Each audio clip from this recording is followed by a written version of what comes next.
And Joe's hilarious. That's what's funny. He, he is funny. Hey everyone! Hello! Hello, you ledge heads and legends and lovelies, and welcome to another episode of Edge of Legend. And I want to get things started off with first a big thank you at the top to Effie Burton. That was always a tremendous and a big gift. And we thank you so much. We just love you for that. Thank you so much. So moving right along, also, hello, Dice Drinks Drama. Thank you for the raid. It's awesome to see you guys at the top, and I hope you guys like today's episode. We're going to get right on into it. Everyone's going to do the introduction. We'll do a recap, and we'll start off from there. So without further ado, please, Ian, tell them who you are, who you're playing, and what your pronouns are. My name is Ian. I am playing Woodwort, the gnome druid. Our pronouns are he, him, and yeah, I think that's it. I think that's it. Did I do it all? I did it so quickly I got confused again. Tell us about amazing artwork on your back. Oh the yeah, back I was going to do it at the end, but we can do it now too. So guys, I'm starting this art. Sure. I'm starting this art corner. And tonight we are featuring the Type and Pint, who may be familiar to you by the bar name we've walked into. And if you guys can see it, all the social media is down here. I'll be putting it into our Discord at the end of the show. Yeah, and we can definitely do another shout out at the end because that's going to be like in 3 hours. And for the sake of Michael's arm, Michael, please tell us who you are, what you're playing, and what your pronouns are, because I don't want you to lose. That's your rolling arm, buddy. You got to keep that short. Wait. Not that hand gesture, not that hand gesture. But anyway, I'm Michael Powell, and my social media is at Mr. Kapao. That's MRKAPAO, and I play the fabulous Rufa. And yeah. Okay, challenge accepted. All right, everyone, take a long changes time. Batteries. Yeah. Changes batteries. And we're going for a 5-minute break. No. Yeah. Everyone but Michael. No, I'm kidding. All right. Okay, next up, Sam, tell us who you are, who you're playing, and what your pronouns are.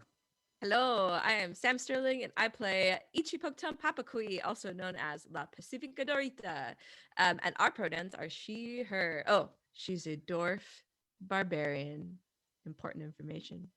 Absolutely. Next up, Kylie, tell us who you are, what you're playing, and what your pronouns are.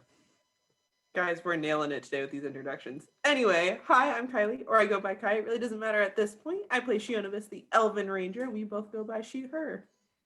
Nailed it. Boom. All right. Sydney, no pressure. On. I was just taking away the pressure, Ian. Don't do this. So Sydney, no pressure.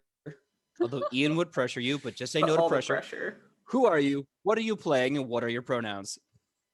Hello, my name is Sidney, and I play Ilona, the half-elf cloistered cleric, and our pronouns are she, her. Beautiful. Well done. Look at that. It's like we're professionals and adults. What is going on? My name is PJ. I was about to say, I was like, you skipped yourself, bud. No, I was getting to it. Well, first of all, I'm PJ. I'm the GM. My pronouns are he, him, and I'll be playing everyone else in between today. So without further ado, a quick recap. If you didn't watch my amazing in-character recap with Goblin voices, I realize I'm wearing the same shirt because that's how awesome this shirt is.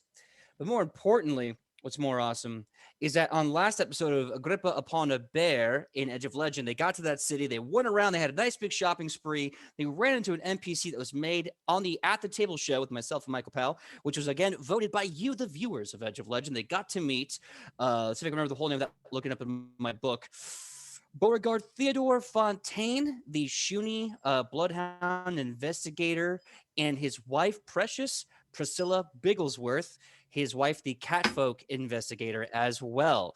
And after having a nice conversation, they informed them they're looking for some sort of really dangerous fella, some sort of orc that might be living in the city. And then they decided to go to the housing district to look at property. They also got to walk into Isuo's place, and Isuo did some magical weapon stuff and said that you have to take Joey off my hands. Here you go. He's a good boy. And now Joey is back with the people. Meanwhile, at a little fun place called the Type and Pint, Shionibus and Woodward are tying a few on, having a great time, drinking different specialty drinks from all over the world. And at this point, Kylie's character, Shionbus, finds out that there's a mysterious orc who's been staying in the back room of the bar. She goes there, and that is where we'll be starting off today's episode. Kylie, Yes. if anyone in the chat remembers, where last we left off, I made you end last episode with a will save. The will save, I forgot. the willpower save was a 27. Is that correct? Yes, it is. Okay. So, as the orcish gentleman, yes, Joe, if you could please. Sorry, Joe sent me a technical message. The orcish gentleman looks over his papers. He looks to you. He eyes you from his bifocals. And once he says his name to you, everything goes very dark. He says, "My name is Geb Zebu." And then in a blink of an eye, slowly, on a slow open, you find yourself standing in the same green-walled, green-rugged room with a window facing the sun, a table, a chair that's been scooted back. Geb Zebel is gone, and so are all of his papers. But in what feels like a split second, that's all it took for him to disappear on you.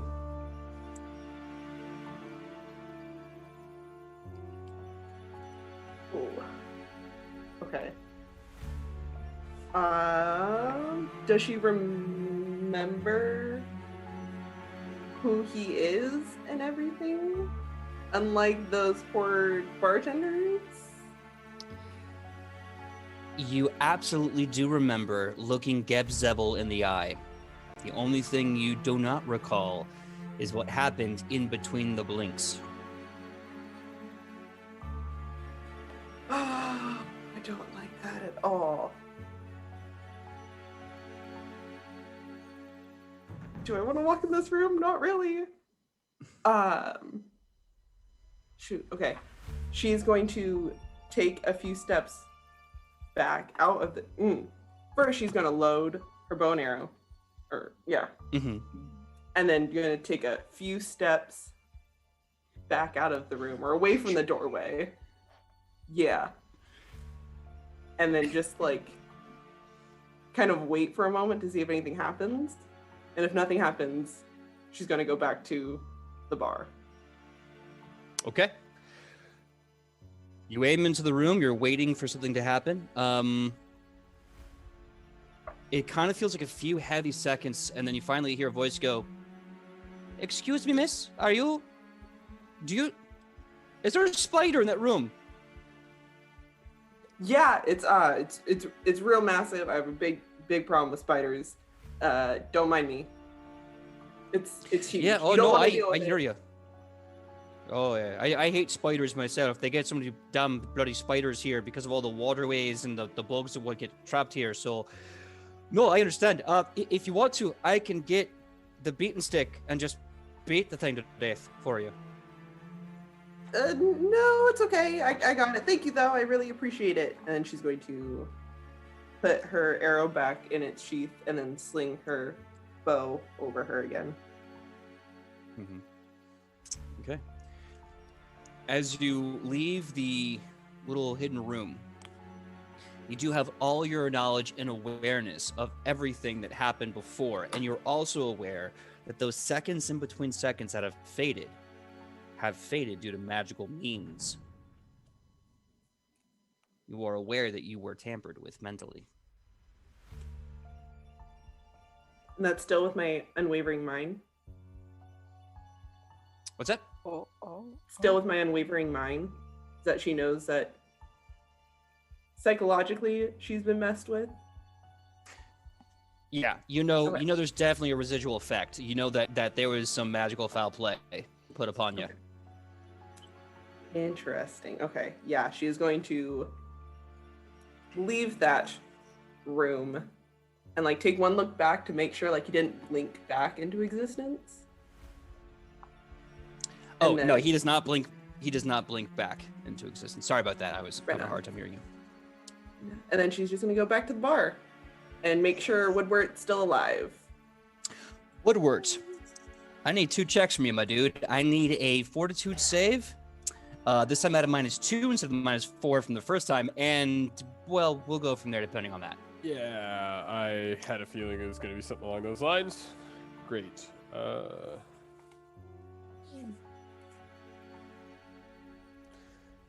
I got a 19 for the fortitude save. Mm-hmm. And oh well, I guess tell me what happens and then we'll figure out what the rest. Sure. So you're at that point where you're on the floor and you can feel the slow creeping sobriety come back to you. You're not sober. You're just not as you're not a floor gnome. You're starting to become a standing gnome.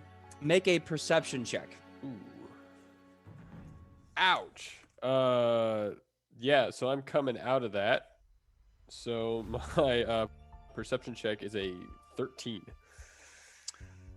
Cool. All right. You see Shionibus coming back to the bar. Yeah. Okay. That's I figured that was what it would get me.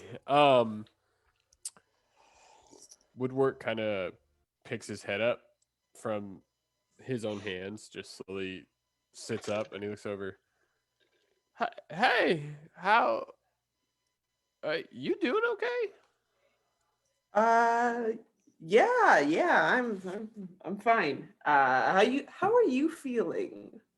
Well, considering what happened in my head, just fine. I mean, if you put it all into a big picture, kind of take a good look at it, I'm doing okay. I'm doing okay. I think there were gods arguing with me. I'm not sure. Maybe it's just the drink. Could be both at this point. I feel like we should find everyone and kind of mosey on along. If that's what you call it. Yeah. Mostly would work unless you were Yeah. in some kind of. Okay. Yeah. Okay. Great. Yeah. Go. She's gonna look at the bartender and be like, "I'll take that wine, by the way."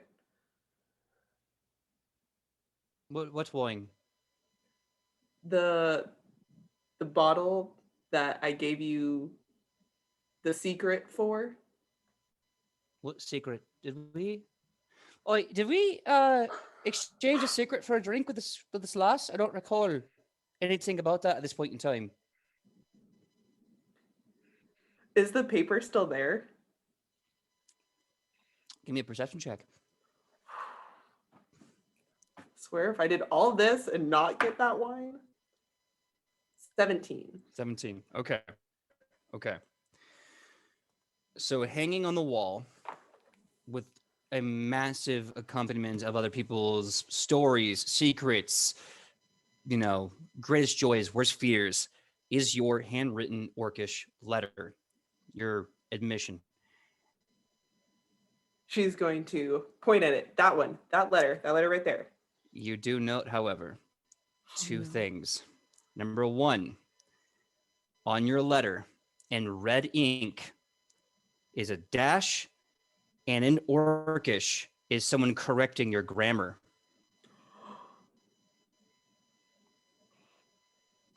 Number 2, the gorgeous golden treasure coffer that held Koreshput's Nubian wine is no longer on the counter waiting for you. Oh, that son of a bitch. Okay. He's so petty. Honestly, the thing that scares me is how long those seconds everyone's missing. Those mere seconds, he was able to correct someone's grammar and grab a box and then leave. She mad now. She big mad. Mm-hmm.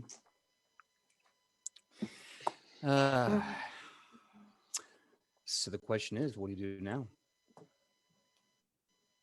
I think Woodward slides off his chair, and lands on his feet. That kind of stout. His knees don't bend, but he kind of shakes, and then, Ooh, yeah. and kind of wakes him up, and he walks. As far as he knows, I don't know if Woodward got wiped or not.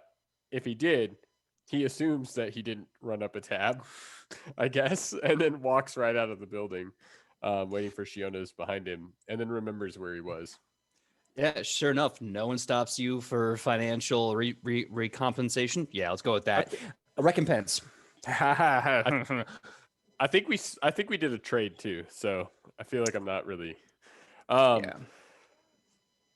I think Woodward remembers where he is, and you can see him. Shionabis, he starts to look up at the buildings, and tilts back a little bit too far and catches himself, and then and then he looks up to you. Where are we going? Who we finding? Why are we here? It's Yeah, we're finding the rest of everyone. Oh, everyone. Okay. Yeah. That's a bigger list than I wanted. But where would they go? Where are they headed? Shopping. Right. Shopping. Somebody said shopping. Yeah. We gotta find them. Who was it? I think it was Ichi, right? Ichi wanted to go shopping? Yeah, that's it. Great. Okay. See, you're fine. You're fine. You might be a little swaying a little, but you're fine. Woodward probably walks a quarter of an extra distance as he makes his way down the street in kind of a zigzaggy motion, but he is headed towards what he thinks could be a shopping district. And Shionabis is All following. right. I don't know my way around this So city. let's do this. That is quite all right. Let's do this just so I can kind of figure out where we're going with this. Let's figure out where the other three are going, and then I'll go see where you two are going, and then we'll go from there and see where everybody's going. So first things first, you three just left Isuo's place. You have Joey in tow. Just you three and Joey. There are in the shopping district of Ludir. You have, of course, Isuo's House of Enchantments, Madame Marta's Magnificence, KB Toys, which I can now legally use because they no longer exist. Reginald's Royal Regalia, Food Askewed, if you want skewers, Bun Boys, franchised by Selma and Theresa, Round the Circle Theater, the Type and Pint, and of course the Tiakkoth Coliseum. So many good choices. There are. I think well, I know Rufo afterwards wants to set up the fight for Itchy, so he's probably gonna try to make it to the Coliseum. All right. So Ichi once the would stop Rufa and say, wait. I haven't done any shopping in a long time. I know performance art is my life, but shopping is like a steak. You just have to have a good one every now and then. All right? But if True. you want to go and do some, preparations, that's fine. I just need to do this. And she like gestures wildly at whatever shop she sees. True. Understandable. I understand you must how the kids say treat yourself. We do need to set up the fight for you. Would you not mind? We set the fight up and then we do the shopping, the treat yourself thing. I appreciate that you know the knowledgeable phrases of my people. That makes me feel very at home. But from where I come from, the treat yourself happens before the work. It's just my culture. I know things are different places, but I hope you can respect that. For you, I will respect your culture. We will, I guess, treat yourself a bit, and then we must make the plans because if you do want your fight, we do need to do all the paperwork, dot the I's and cross the T's. Yes, and then speaking of tea, do we think there's a place to get a latte, to go? Or a skewer. Look at that skewer stand. Ooh, Let's go there first. we get some juice then, or I think there's a Bun Boys around there. I think they have some what is it called? Fraps. Ichi looks at Alona. Alona, Yes. tell me about Bun Boys. Well, they are a franchise by our good friends, Tedifin and Billimer. We met them when we first got to Cobbledale, and they also have a shop set up in Adelphon Prime. They are just absolutely adorable, and we love them very much. And Rufa, I don't believe that Joey has ever had a bun from the Bun Boys. Well, we must remedy such a travesty. So let us get some buns and one of them wraps, and we'll do a little shopping. But then we really must go to the Coliseum and sign yourself up for a fight. Yes, of course, of course. You're such a great manager, Rufa. She just That's like right, gives that's him a right. hug and then like squeezes him a little extra and then lets go and runs towards the bun stand. So Team A is going to Bun Boys franchise by Selma and Theresa. Love it, love it, love it. What about the other two? Shionibus and Team 1. So we have Team A and Team 1. What is Team Shionibus and Woodward doing? Ian. Well, one second.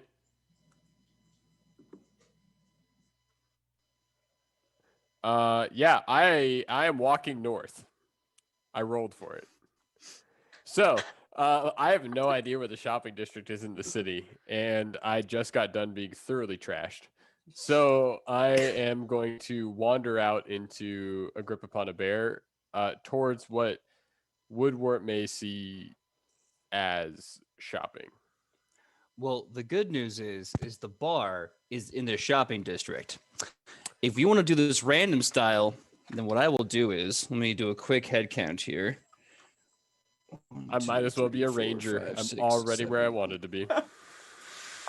Give me a D8, and we will do this by the grace of Azamat, or I really guess more the grace of Kioma. Give me that D8, and let's see what fate and luck has in store for you. I got a 3. You're going to KB Toys. Hey, close enough. That's where we're going next for Joey. Heck The small Okay. tables and stools are more my style. All right. Well, I think since we're gonna get the 3 people going to the Bun Boys, let's pay our favorite pastry shop a visit. So after some walking, you find this really cute kind of cafe front store. It's got some outdoor seating, this beautiful awning. You can already smell the rich sugary scent, the warm butter, just like lofting in the warm, fresh spring air of Agrippa upon a Bear. It may be like the dead of summer, but here with all the water, it's at least 5 to 10 degrees cooler, and that fresh like cinnamon on the back end, the front end, all the sugar, like it's just like they made back in Cobbledale. And once you open the door, you hear this cute, charming little bell, just clink, clink, clink, clink, and you see this wonderful wooden countertop with kind of a round open glass kind of sliding thing where you can see a whole bunch of pre-made buns, and you can hear and feel the new batch in the back being made. You go in, you see 4 people behind the counter and 1 on the opposite side of the counter. In front of the counter, and you recognize this immediately because Joey screams her name, you see Auntie as Antigone is kind of on her one elbow talking to the 4 behind the counter. The 4 behind the counter is Selma and Teresa, a very happy lesbian couple who seem to just be very at home in their franchise. And you see, of course, the Bun Boys themselves, who are all having a great big conversation, just talking about life, relationships. And Antigone is basically kind of trying to set up a play date between the 4 couples and their cats. The most gay thing ever! So here Antigone is going like, we have 3 really great cats. We have Chonky. He's actually really skinny, but he was fat when he was a little guy. we have someone that I call Pommel. She is this really feisty psycho. She fights all the cats. And we have another cat. So Chonky, Pommel, and then there's Ludicrous. We call him that because originally his name was Christopher, and then he just started doing the weirdest things. We couldn't. We had to call him Ludicrous. He was just too silly. I'm writing all these names down because they're very important and I will remember them for later. And Lona's just so excited. She's immediately gonna, with Joey, holding hands, she's gonna go up and she's going to say, a playdate sounds so lovely. Speaking of playdates, meet Joey. Antigone smiles to Joey. She knows him. Selma and Teresa are like, oh, hey, little buddy, how are you? And Bill and Ted are just over the moon. They're like, look at his hair. He's got no style, but he's so precious. Oh my God, look. He's such a cute boy. When did you meet this kid? I'm just envisioning when Alona did this. She's literally held up Joey, lifts up Joey by the arm. Rufus just like uncle lifting this guy. No, I said when a Sidney character, she's doing like this. Alona, no. So Alona yeah, understands astrology. I think she just, It's like lift them up. that's an adorable image. She does not do that. She does do this though. She gestures to him with her hands and she says, we met him in, oh, that's a very long story, but he's never had a bun before. Wait, Joey, have you had a bun before? What's a bun? He's never had a bun before. Yes, we must remedy this tragedy. So one kid's meal for the lad. Make it 2. 2 kids meal. Alona, what do you want anything? I mean, I'll have like one. All right, bun for Alona, and I shall just have some jasmine tea. The boys and the boys will say like, listen, we have just made this marvelous new raspberry torte bun. Be able to like sprinkle in some chocolate. It was my idea. Yes, honey, it was your idea. It was his idea to put the chocolate in, but it's my idea for the raspberry. If you ask me, the raspberry does all the work. Shut up. You know I can still hear you, right? I love you. I love you. But yes, we have this really wonderful raspberry torte chocolate bun. Recommend it. It goes very. You would like? Okay. Hey, honey, can we get the new special, please? Thank you. Love you. All right. So we're gonna get the new special out there, and oh, this new dwarf. I don't believe we've met. And Selma and Teresa are like, I don't believe we met either. I think we'd remember a very fierce looking lady like yourself. Would you like we just started getting this drink from Osmacan. It's like a very strong kind of, it tastes like burning, but it's like, it's a really good kind of burn. You know what I'm saying? Ooh, yes. Yes. I will have anything you want to give me that. Right. We've been brewing it over butter and some of the chocolate to give it this nice kind of rich texture, very good flavor. And of course, it'll just jack you up like a rabbit too. You'll just be pumping like a madman. That's exactly what I need. Hey, sweetie pie, I'm already on it. Wait, Lass, would you like small, medium, or very big? For me? Yeah, for you, yeah. She like looks around and then like kind of looks at herself. I'll take the biggest you got. All right. So, hold on 1 second. They come back with 2 cups, and one is like about 20 ounces. The other one's about 44. Biggest one. She looks at you. Lass, what's her name? Oh, I'm Ichipoktan Papakui. Nice to meet you, also known as La Pacifica Dorita. I might be having a show tomorrow. Oh, I don't know. She sips. that sounds like an absolute crack time. I tell you what, we haven't really been able to mobilize those 34 cups. Everyone here seems to be a bit cowardly with the stuff. we don't know what to call it because we're going to call the double four. Sounds really stupid. Do you mind if we call it the Ichi? Rufa, merchandising. Do you hear this? Rufa is already kind of rummaging around his bag for like some papers. Yes, yes, quite so, quite so. We would not mind calling it the Itchy. And since we are such good friends with the franchise and all, we wouldn't, in this occurrence, we would not, what would say, ask for compensation because on Itchy's brand. But we would like to work with you all to a mutual beneficial end. Perhaps we could offer promotion for each let's see, each Itchy that's sold. They could get like a little voucher or for like 10% off her upcoming fight. So one of the OG Bun boys goes, "Oh, we're gonna have to make a whole new slew of paperwork over this thing. We just got this franchise established, and this lovely lady's doing a great job keeping it going. Are we gonna have to make this a corporate infrastructure? Love, are we gonna have to make this whole corporate infrastructure? I'm making the buns. Of course you are, love. Keep it up. You're doing great. I love you. Anyway, so how about this? Shall we reconvene? I tell you what, how about we let you have the first one, right? And if you don't have a heart attack from the drink, bring it back and we'll start talking paperwork. Sounds good to me. All right. Now, do you want the chocolate in the butter, or would you like the sweet vegetable? We found these giant orange vegetables. They're very sweet for a vegetable. Giant orange things that come from the ground.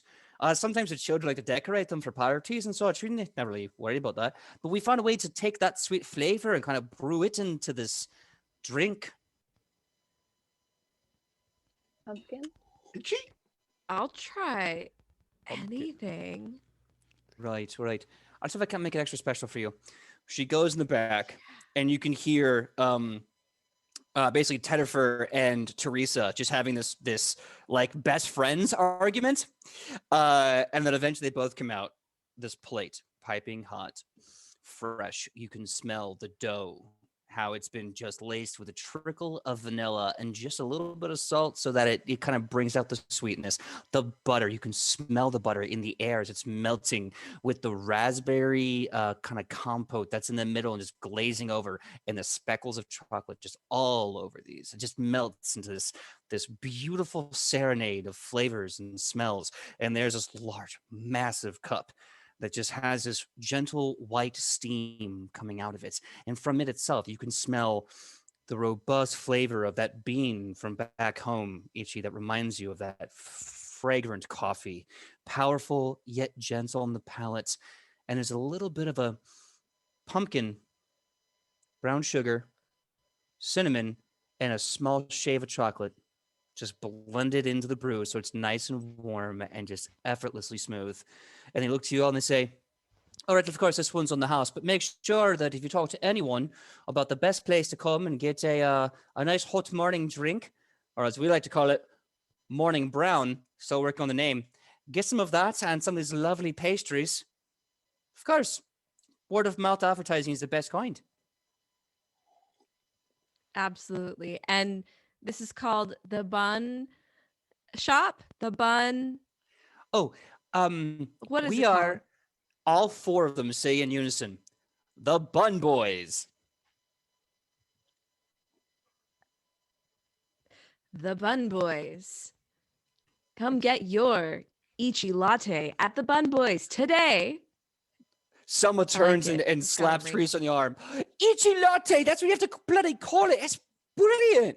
The Ichi latte served in the Ichi-sized cup. I didn't know. You're right, though. Hold on. I'm writing that down. I'm right. Teresa's just furiously scribbling Ichi latte. And the tagline, Ichi latte, underneath it just has to say, it'll kick your ass.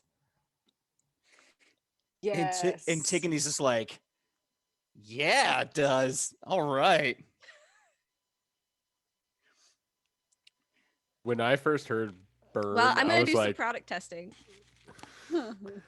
yeah, when I first heard burn, I was like, is Woodward Did they get their liquor license? Is Woodwart's entire world going to change? I was like, oh my god. I kind of would love to see down the road, maybe facilitated by a certain gnome, the Bun Boys also start serving after night specials or after dark specials. But we'll see. You can do like a alcoholic Okay. boba milk teas. I'd take it.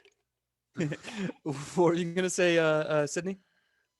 No, I was just gonna say something out of game. In real life, if ever there was a dream of mine to come out of the show, it would be that we could open a bun shop and actually name it Bun Boys. That would be amazing. See, that's what you don't know. That's been my secret the whole time. This whole show, these amazing people, it's all been a ploy to open up my own pastry shop. Should have known. It's You one- used us for one baked big goods, PJ. We should throw out more names with more puns if we're going to be opening one of these things eventually. Mhm. I feel like we should open the floor. Yeah. Well, we have to I have feel at like least that's my like new goal. a That'd be it. Halloween drink where it's like boo related, like boo that pun sucks, but it's like a ghost. I Anyway, mean, I could whip something up. Just saying. Michael We do is have a resident savant. chef. Yeah. Like Gordon Ramsay blue over here. I swear to God. Anyway, so you've gone to the Bun Boys. You see Joey gets his bun. It's big. He has to hold it with both hands, and he goes, "It's sticky. It's warm and sticky." And then he takes a bite out of it, and his eyes go wide. They dilate. His mouth moves like a rabbit chewing a carrot. He is having a spiritual moment right now. You too, buddy. That'll knock the demons out of you. Begone, demons! I got a gay pastry. A gay streak. That's A the gay streak. tagline of the Bun Boys. Sold. Bottom of the sign. Done. I don't know Forever now, why I'm just- making a note of this, but I'm making a note of this. Begone, demons! We have gay pastries. They'll knock I mean, seriously. knock the demons right out of you. Yep. Hey, everybody out there who's watching, you want that on a t-shirt? Because we can maybe make it happen. Yeah, maybe one day. But that being said, hopefully you guys had enjoyed that. The raspberry chocolate torte pastries are of course on the house, as is the Ichi latte. Does anyone else want anything else on the house within reason? wait. Like one pastry or one coffee. I was gonna say when Rufa's sipping his tea, he kind of goes, as my uncle Mike Mako used to say, sharing tea with good friends is one of life's truest delights. They look at you with this beautiful reverence, and then confusion slowly washes over their face. Like you see the Bun Boys themselves. Like, what's tea? I don't know. I've never had this stuff. I like coffee though. Coffee sounds good. I'll share a coffee with people. That sounds bloody brilliant. Sadly, they've never heard of tea. The tea they have here is imported, and it's not good. Then I'm guessing Rufa would have ordered hot water and put his own like little tea leaves in there. Oh yeah, with the Yeah. legit stuff. Yeah, He has some of his own tea leaves, and he leaves a little bag. Try it; it is good. You steep it. Do not steep it longer than at least 3 minutes, but not longer than 5. Well, I'm making a note of that because now Rufa has just introduced the Bun Boys to tea. And this is a special blend of jasmine tea. We'll work them into fancier and fancier drinks until we have single malt liquor. Hey, you know Oh, what? I am here for the greatest, global all gay franchise of amazing drinks and food from around the world. We're gonna build it one day. We're gonna make it. There was a speakeasy in Alexandria called the Sugar Shack, which was a donut themed speakeasy in the back of a donut shop. So I feel like we can make this happen. Mhm. How come you- I left Virginia when all the cool crap started popping up? That makes me so. Anyway, And PJ, remember we said at the table, Both here. if there's any coffee roasters out there who wants to do a special TTRPG themed coffees promoted, we're down. And also tea, I guess, as well. yeah, absolutely. More on that later. So, really fast, 3 of you. Anything else for the Bun Boys, Selma, Teresa, and Joey, who's having this like come to church moment with these amazing pastries and coffee? Oh, we shall eat and leave. We have things to do, and things to get Joey. I would like to buy Joey a toy. Okay. Rufa's gonna, when they leave, Rufa's gonna do the whole very dramatic exit. He bows, and Rufa bids you adieu. She's stuffing her face. She's like, bye. Bye. It was so lovely meeting you. You're very great people. And then the charming bell just rings, and you kind of hear Antigone go, "Yeah, I'm kind of traveling with them. It's kind of a whole thing, you know. It's kind of cool." You trying to get free buns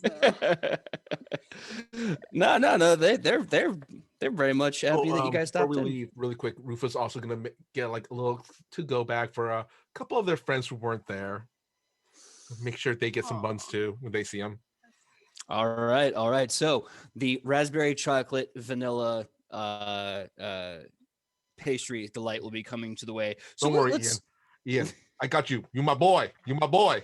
Thank you. There was going to be a massive blowout in the middle of this city that he doesn't want to be in, and also not having a bun. Oh, I love it. All right, so really fast. Because I feel like Sidney wants to go to KB Toys with Shionibus and Woodworks. I want to make sure Ichi and Rufa, are you also down for KB Toys, or do you want to go to someplace else?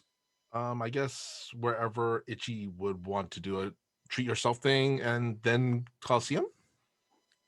Yeah, I think maybe Ichi, if Alona is finding Shionibus and all of them, Ichi would drag Rufa to what was the magnificent something. Madame Marta's Magnificence. Yes, she would drag Rufa there and say, "This is the last stop. I promise. I promise. This caffeine's getting in my system. I'm gonna be ready to work. I'm gonna be ready to work right after this." Rufa's going to be kind of slightly overly dramatic, but it's all in good fun. All right, last one. Sure. As you do, just I'm planting a seed here. Rufa and Ichi, I need you both to make a perception check. Meanwhile, I'm going to split off the other three as they go to KB Toys.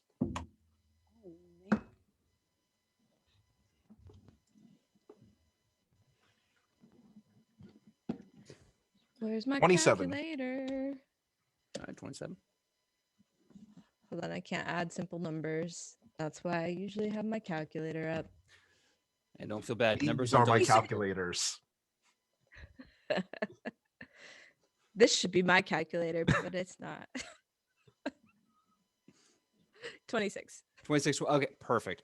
So as you're going to Madame Marta's, first of all, as you approach, you see this gorgeous 3-story building with these massive window fronts right on the walkway.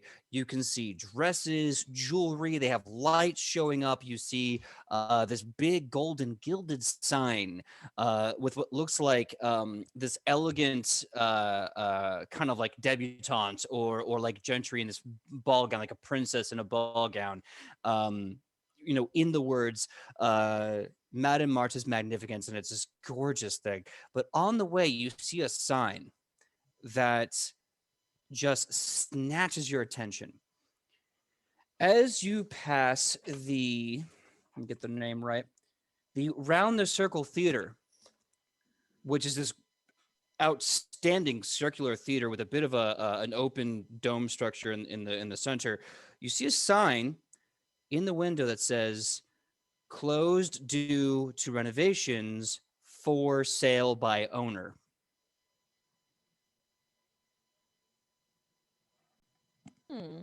Interesting. Rufa, And yeah. Just gonna say, Rufa just taps his bottom lip a little bit. I see that twinkle in your eye, Rufa.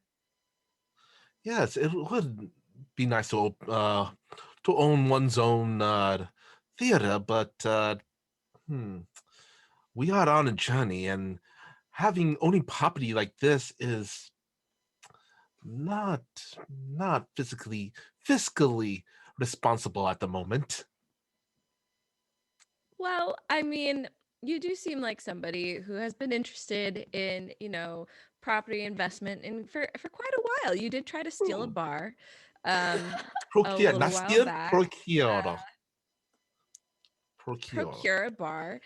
But maybe in here we can ask the proprietor of this fine business if they know. It doesn't hurt to look, Rufa. You True. know, We could, how they say, window shop.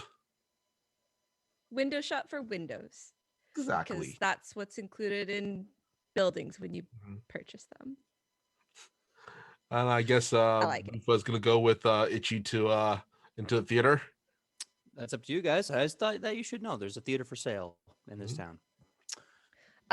So Ichi's idea was that we would ask the business owner of the magnificent place about the theater, just because I assumed it Oh, looked okay. like maybe there was no one there, or Okay, okay. clarify. Yeah, is there Well, anybody at the theater?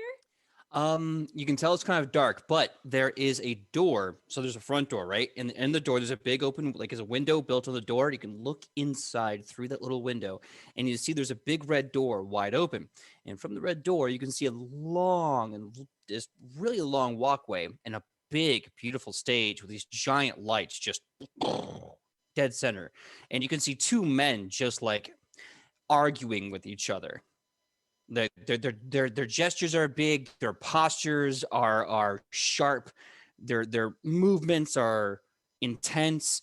They're having a fight, but they're Rufa, there. They're in there. there. Do you see the eloquence of their arm movements? They're improvers. We have to go talk to them right now. The caffeine's hitting. You get a sense. Rufa nods. Yes, they are a very Maybe how do I say theatrical. maybe Yes, they're giving classes. Let's go.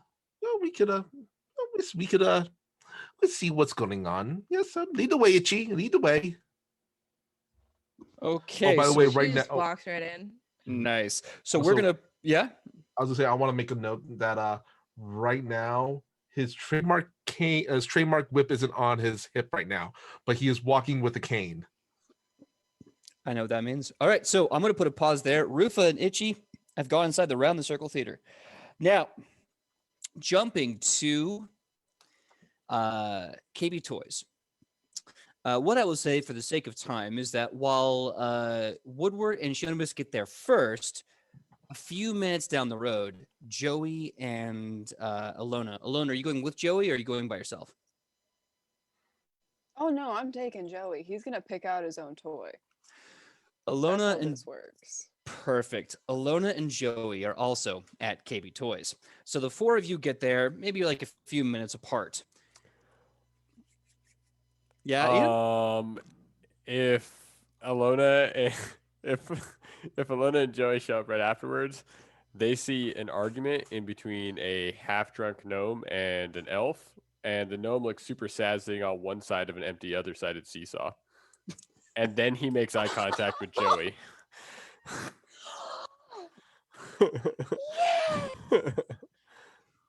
He's just down on the ground. He's arguing, and you can tell he's clearly been in his cups. But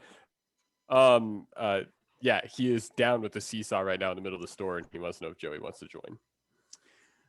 Joey sees Uncle Woody and Auntie Chi-Chi, and he runs off to the seesaw. And he goes, "You gotta go up so I can get on. You it's too high for me. I can't get up." Woodward gets Mush to walk to the other end of the seesaw, and then jumps off of his, so it holds it down long enough for Joey to get on. Oh, right. As much as it'd be hilarious to make you roll and risk catapulting a badger across a toy shop, I'm just going to say he does it. An adventure of its own. Yeah. And and so the badger's able to push the other side down. Joey gets on and he just kind of starts giving Mush like head scritches and calls him fuzzy funny. And then eventually he grabs the he puts one arm and he holds Mush like like a giant stuffed animal, and the other hand has got his other arm on the thing, and he starts engaging with you in a raucous game of seesaw. As this game goes through, I think Woodward sees Alona at like the top because he's now looking over Shionibis. He can now see over her. And sees Alona and says, "Hey!" And it's down. "How are you? We went drinking." And then the seesaw goes down again. All right. So, Hi. oh yeah, please continue. No, just hi. I didn't want to interrupt Hey. the three cadence. So, I can tell. you suddenly hear this voice going, "What the bloody hell is going on?" And popping out of the aisle, you see Morel holding a bunch of stuffed animals going, "Oh, I'm not the only one that's here." Did you drop something, Sidney? Shut up. I threw my ring. I'm so excited. Hold up. All right, go get your ring. Shionibis is like, "Yay, Joey's here. Yay." Alona grabs a toy and joins Morel in hugging them and is saying, "Oh, these are so soft and squishy. Do you like soft and squishy things?" He's sitting there holding, going, I mean, yeah, but these aren't for me. Are they for Joey? He looks around. He goes, "Is he here? 'Cause I thought I heard his voice." Yeah, no, I had the same idea. Yeah, I thought Same idea. I thought it's been a while since I've seen the lad. I thought I'd get him, like a little, whatever the hell this thing is. I'll give him a critter, just to saying, "Hey, I missed you, lad. Hope you're doing good. Buck up, chap." And I got him a few toys. That is so great. I'm gonna. Okay, all right. Well, he's distracted with Woodward right now, so you buy him the toys, and then you can put him in my bag of holding, so we hide him until later. Right. Sure. Listen, I'm absolutely rubbish at knowing what kids like. Do you want to help me figure out something to buy Joey together, maybe? Oh my God, yes. All right. Great. Does Shionibis want to join? I'm sure she'd like to. No. Really. In the background, you hear, "No, what?" Adult stuff, Joey. We're talking about things that adults do. By the way, what's your nickname for Morel? Hold on, I gotta roll.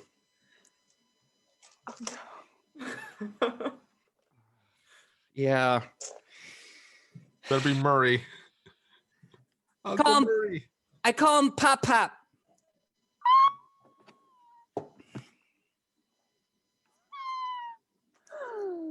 Okay.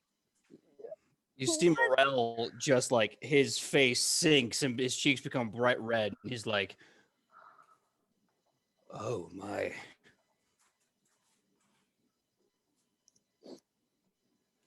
Okay. That's really great, Joey. We're gonna go do adult things now. You have fun with Uncle Woody. Okay. And then you hear like a child's whisper, so it's very loud. And he goes, "I heard adults kiss faces." It's gross. Alona did not hear that. She walks away. So it's gonna be that kind of night, huh? That kind of night. Woodward looks at Joey and says, "That man's called Tobias and he ain't an adult." And he goes, "Uncle Toby's funny." Yeah, you know what? Keep thinking that.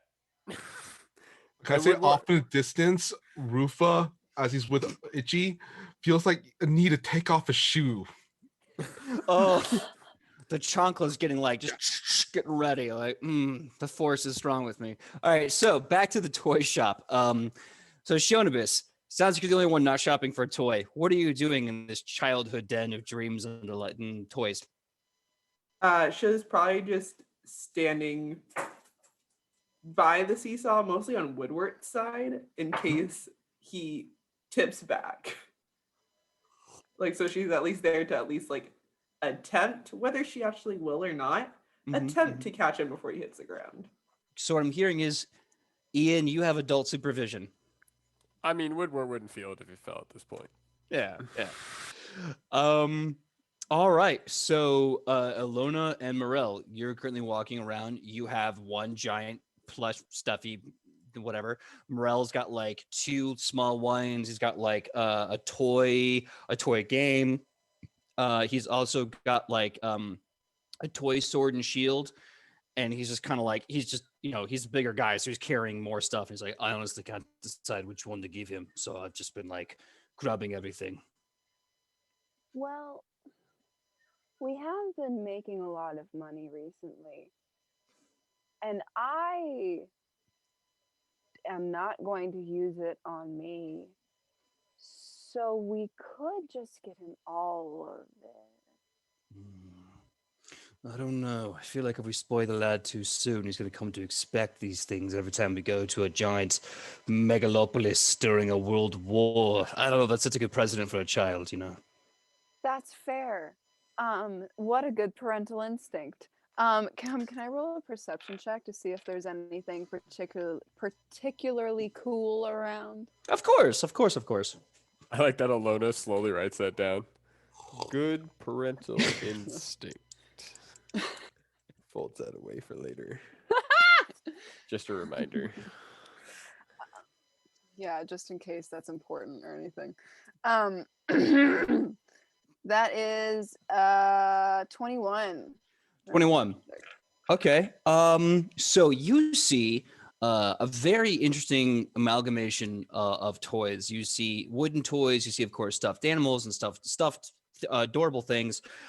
You see some board games that can be played. You see some like ball in a cup games, and then your eyes happen upon this beautiful glowing crystal that rests in a sort of like chamber, and it's got this unusual amount of switches and levers, and you can see tubes coming out of it connecting to the crystal, and this giant sign that says the Dream Maker 5. That. Ilona immediately walks over to it and is like, this is shiny. It has to do with dreams. It looks like it has a lot of toggles, so he will be able to be entertained for a long time. This looks like the best way to go. Morel's looking it over and goes, my God. Afra's mercy, what does this even do? Is it just pushing buttons and twirling levers? You know, maybe it's not for us adults to understand. Sometimes children are more technologically advanced. Suddenly, this like rail thin guy that is like just basically just this work shirt that's hanging off of him, these really big glasses. He's got this like amazing big haircut that's for somehow parted in the middle. And he comes and he goes, hello, great to see you there. I see. Oh, the Dream Maker 5, great choice. Oh, it's the best. You're gonna love it. Yeah, your kid. Do you have a child? No. We don't have it. No, we don't have a child. We do have a child with us, but it is not our child. Yes. I don't care. But if you want to buy it, it's only 1,000 gold. It's the newest, best Dream Maker station on the market. It's really good. It's got the best graphics ever. It's like you're really there. it's got some really great games you can play as a pastime, and you can even send messages with people across the world. So what you're saying is this is a gaming system? It is an entire network designed to systematically play with anyone in the world at your dream's content. It's really good. Oh, yeah, it's great. She, Alona pokes Morel like, Morel, this means that Joey could make friends his age. Not in real life, but in dream life. How does that work? Oh, all right. So basically, what happens, yeah, is it joins a network. Oh, and once it's on the network, basically anyone who's got one can play with you. What? It's really amazing. And then once you get on it, you can do whatever dream game you want to play. How do I know that no one creepy is going to buy this game just to play it? Oh, well, see, therein lies the rub. You can't. Oh. So it's really cool and incredible, but also you okay. Is there a way to turn the interactive portion off just Well, in case? I suppose you could, but I feel like that kind of ruins the great network features that it comes with. But you know, I'm not your and this voice. I'm just imagining. Yeah. No, what are you saying, Sidney? Go ahead. Oh no, my internet cut out for a second, so I think I Hmm. kind of interrupted you on accident. But Yeah, yes, it fine. says my internet connection is unstable. That's what my computer just told me. I'm 2021, just baby. imagining like someone like Tobias going on this thing and typing nards into it, and Joey's like, Alona, what are blank? And I'm like, no! I feel like it would be like Tobias would be at the camp going, "No, I'm gonna hump your mother and I'm gonna shag it proper, you little bastard." What? No, nothing. I'm just playing Dreams of Oaths. You little bastard, I'm gonna find you. Morel, maybe you can get one too, and then you and Joey can play together. Oof. You know, I will do my best to learn this complicated system. But I think, you know, for playing with Joey, it might be a good investment. We'll buy two, and who knows, maybe maybe Sionibus will want to play against Hera? No. I don't know. They'll figure it out. Yeah, We'll get we'll two figure it just out. in case. Yeah, multiple people having the same. We can play together. It'll be a bonding experience. We're taking two. The gentleman with the really big hair that's part of the middle goes, "Oh, two, right. 1 second. I will ring that up for you." And he kind of like does this awkward robotic walk just as you look over and you see this like guy who looks like he couldn't be bothered with anything. He goes, "What is it, Moss?" That lady, we'd like the 2 Dreammaker 5s. Yeah. All right, sure, let me get them from the buck. He comes back with these 2 boxes and these giant wooden crates, and he puts them down. He goes, "All right, for the both of these, I'll be to 2,000 gold, 1,000 gold each." Okay. Ilona slams down some money that she has because she hasn't spent any of it yet, so I assume she has it. And she's just like, cool. Fist money table. So you do that. The guy kind of counts it all really quickly. And goes, "You're a few short." Morel kind of puts down all this gold and slides it across the table, and he goes, "Counts it again." And the guy counts it. "Oh yeah, that'll be enough. All right, let me just get you the receipt." And he goes off and he brings this like giant like parchment and he folds it. "All right, here's the receipt for the 2 Dreammaker 5s. Have a nice day. And remember, if it doesn't seem to be working, just try turning it on and off again. Usually works every time." I'm so happy. Also, amazing IT crowd reference. Great. I'm a fan. I like the show. So, Ilona is going to put these in her bag of holding to surprise Joey with later, and is going to go back to check on Shionibus and Woodward and Joey. So we cut back to Woodward, Shionibus, and Joey. Joey is holding on to Mush with one arm and holding on the thing with the other. I need you, Woodward, to give me a fortitude save. Oh no. You are 3 shoots to the wind, and you're going up and down a lot. A lot. Oh no. Let's see. Let's just hope I'm not up pointed at Joey if this goes wrong. Yeah, can she just take like a couple steps back? Oh, I got a 25. I got Oh, a nice. 25, yeah. Yeah, you could definitely tell Woodward, having the drink, he's feeling it, but it's just kind of giving him a more fun dizziness as opposed to a nauseous dizziness. So you're in a good place. Shionibus, you have been playing Aunt Chi-Chi for the past few minutes. What is Shionibus's feelings during this time? I feel like she'd slightly would be behind where Woodward is, and kind of just like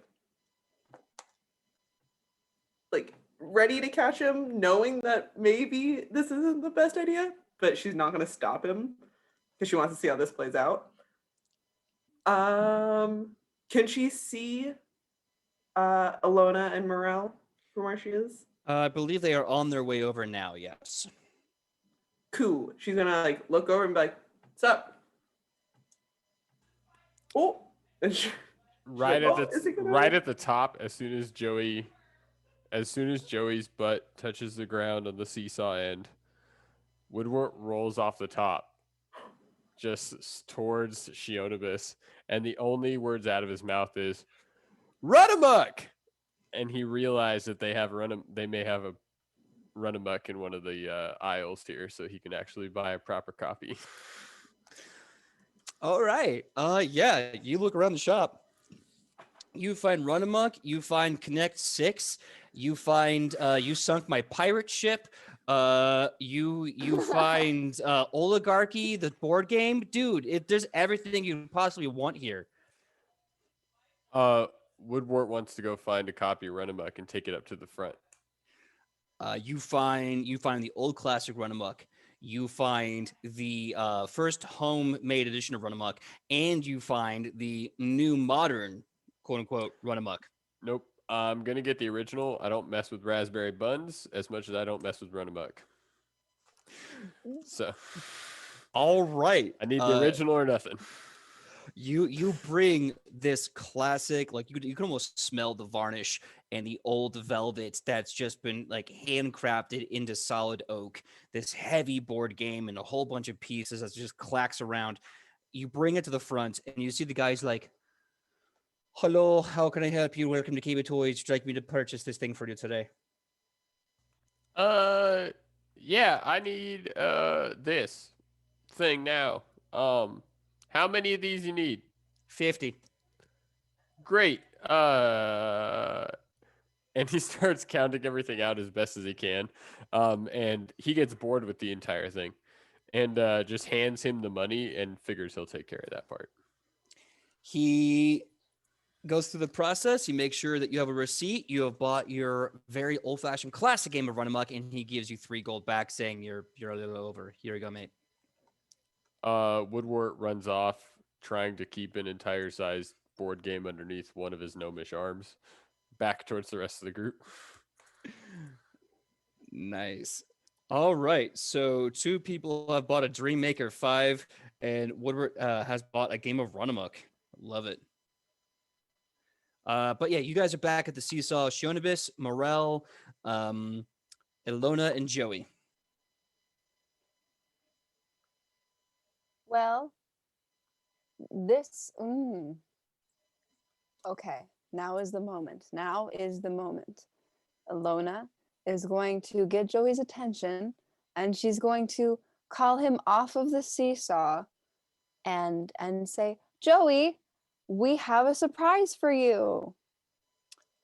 Joey, either by Morel lifting him or with the woodwork timing, he's off and he's good. He kind of adjusts himself. Okay, I'm ready. Okay, well, we just thought since we got you back from Isowo, and we're so happy to have you back, we thought we would celebrate by giving you this. And she pulls out the Dream Maker 5 and holds it out for Joey. Joey looks at it with extreme confusion and even more extreme excitement. He's like the N64 kid, but panic is on his face as opposed to pure adulation. It's like, oh my god,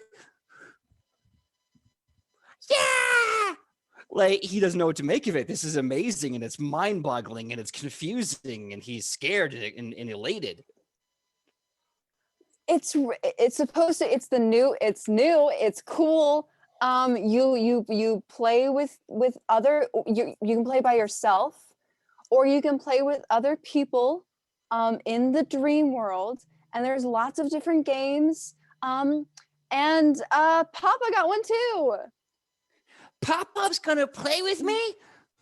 And you see Morel just start to get like pink-eyed, and she's like, yeah, I'm gonna do my best. I'm gonna play with you, mate. But you gotta give me a chance to get good because I have no idea how to play this. All right. We're all on a learning curve, but happy back with us day, Joey. He runs. First of all, he does a thing where like a kid gets excited and they kind of jump in place, and with all momentum, he just tackles you by the leg and hugs you really tightly. And he's jumping in place as he hugs your leg. And he's excited, and he doesn't know what to do with that energy. Oh, that's cool. Well, let's go find a place to play it. How about we go do that? Okay. And for the sake of everyone at home, thank you for dealing with these squishy feelings. We're now going to move back to Ichi and Rufa as they go to Madame Marta's Magnificence. So you How are we go. gonna follow that? Seriously, just follow that. You're so cute. We'll see what happens. I don't know. We'll have fun. So you go to Madame Marta's Magnificence. The minute you go into the door, this woman kind of like, as if she's looking at a stage light, starts doing this beautiful like ballet walk and strikes a pose with these like princess hands. And she goes, hello, welcome to Madame Marta's Magnificence. How may I help you today to find your inner beauty and make it your outer fantasy? Rufa, I'm guessing he's probably been in these type of situations before. He does the low bow, the little hat thing. Ah, hello, fine lady. We have arrived to your establishment to look upon your goods. My friend here, Itchy, wishes to shop. How they say, treat yourself. And she goes, yes, treat yourself. Everyone deserves a fantastic treat. If you need me, I'll be behind the counter. If you want to go on center stage and try on the dress, let me know. I have a number there for you can try them on. We limit 5 items, no more, no less. If you need me, like I said, I'll be by there reading a book. Don't talk to me otherwise. And then she goes, goodbye. And then she just scuttles away. Rufa's gonna look over at Itchy.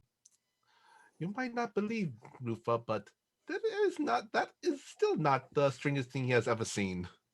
I mean, I kind of like it better that way when they're not following you around telling you like, oh, you should try this, you should try this. True, I know true, what I true. want to try. I'm highly caffeinated, you know? True. Well, we are here, so Franichi, treat yourself. She will look around at the wares. All right. There's a few people in this place. It's not packed, it's not crazy, but the people who are here seem really, really well to do. And then as you're looking around, you can't help but see, first of all, this place. Oh my gosh, this place. dresses, casual, formal, ball gown, special occasions. You see very, very amazing leggings, pants with flares, and there's all these really amazing touches. Amazing shoes. Oh my god! And every type you can imagine. I'm not gonna say what those are because I'm gonna make a fool of myself. But imagine all the amazing types of shoes, jewelry from all over the world. And Rufo, you're even starting to recognize some from Crosset. And then somewhere deep in the ball gown aisle, you see Hera, who is putting a dress up, this beautiful big ball gown dress up to like her neckline. And then she sees you and immediately throws it into the rack and just kind of acts like she's like, Rufa's is gonna kind armor. of glide over there. You gotta glide She right there. glides like also. Rufa goes, yes, you're quite right. You are not a winter. You are much more of a summer. You see. So you're saying that to Hera that she's Yeah. a summer. Hera looks at her and she goes, "Look, I am not a summer or a whatever. I'm a plate mail with a chain mail underneath. That's what I am." You Rufa's can gonna, be both. but Rufa's gonna kind of look over at her and just kind of give her kind of that, come on, girl, look. So Hera looks at Ichi when Ichi says you can be both, and she looks at Rufa when he says, "Come on, girl." And Hera just has this moment of like, she looks at you, she looks at the dress she threw away, and she's like, "Okay, I'm gonna tell you guys a big secret, and you guys have to keep it, because if you don't, I have a very big mall and I know where you sleep at night, okay?" Hmm? I also have a very big mall, but I respect you, so of course I would keep your secrets. Thank you. The mall in me respects the mall in you. So, gosh, this is so embarrassing. I've always wanted to be a princess. I've always So strange. Okay. I've always wanted to be a princess in a very beautiful ball gown, and I've always wanted to go to a ball, and I've always wanted to meet a prince and dance with him until the sun rises, and I've always wanted him to kiss me like a lot. And you know, when you're a 6'2", 280-pound half-orc woman, that's not a lot of options that you really get to like go for. So I mean, don't get me wrong. I love crushing dudes' Wait. heads with my hammer. It's amazing. Wait. All I heard is when you're a beautiful half orc woman, you can do anything. And okay, so this is what we're gonna do. Mhm. Rufa, roll with this. Oh, no. It's gonna seem a little weird. Rufa All right. thinks he is on same page as you, friend Ichi. In fact, Okay. Sam, really quick, do you mind if I take control of both our characters for 1 second for something really fun? Why don't you guys talk about what you want to do, and we'll go from there. So, what's your plan? What's your plan, Michael? Yeah. Because Let me I'm know. thinking kind of a makeover montage. Makeover. Because I want to. Yes, let Ichi say something really quick. Okay. And then we'll get into a makeover montage. Get a Mhm. makeover. So, Okay, so Ichi will look at Hera and say, "All right, girl. First of all, you are beautiful. You are gorgeous. You are spectacular. You can wear that dress, and it will not wear you. You will wear it. This is what we're gonna do. You're gonna pick your dress, the dress that speaks to you, that speaks to your soul. I'm gonna pick my dress, and we will have an occasion to wear these within 24 hours. I promise you that. Are you ready to um, have a makeover?"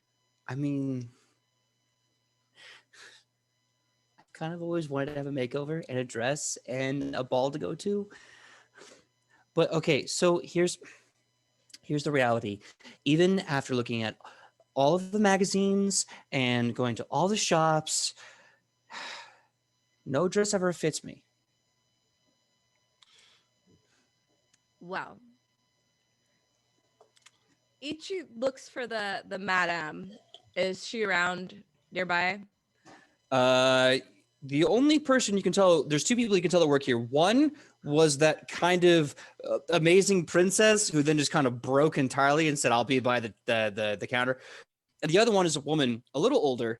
Let's just say a little older, who's on the stage right now. And the stage, by the way, is an actual raised stage with three massive mirrors and spotlights.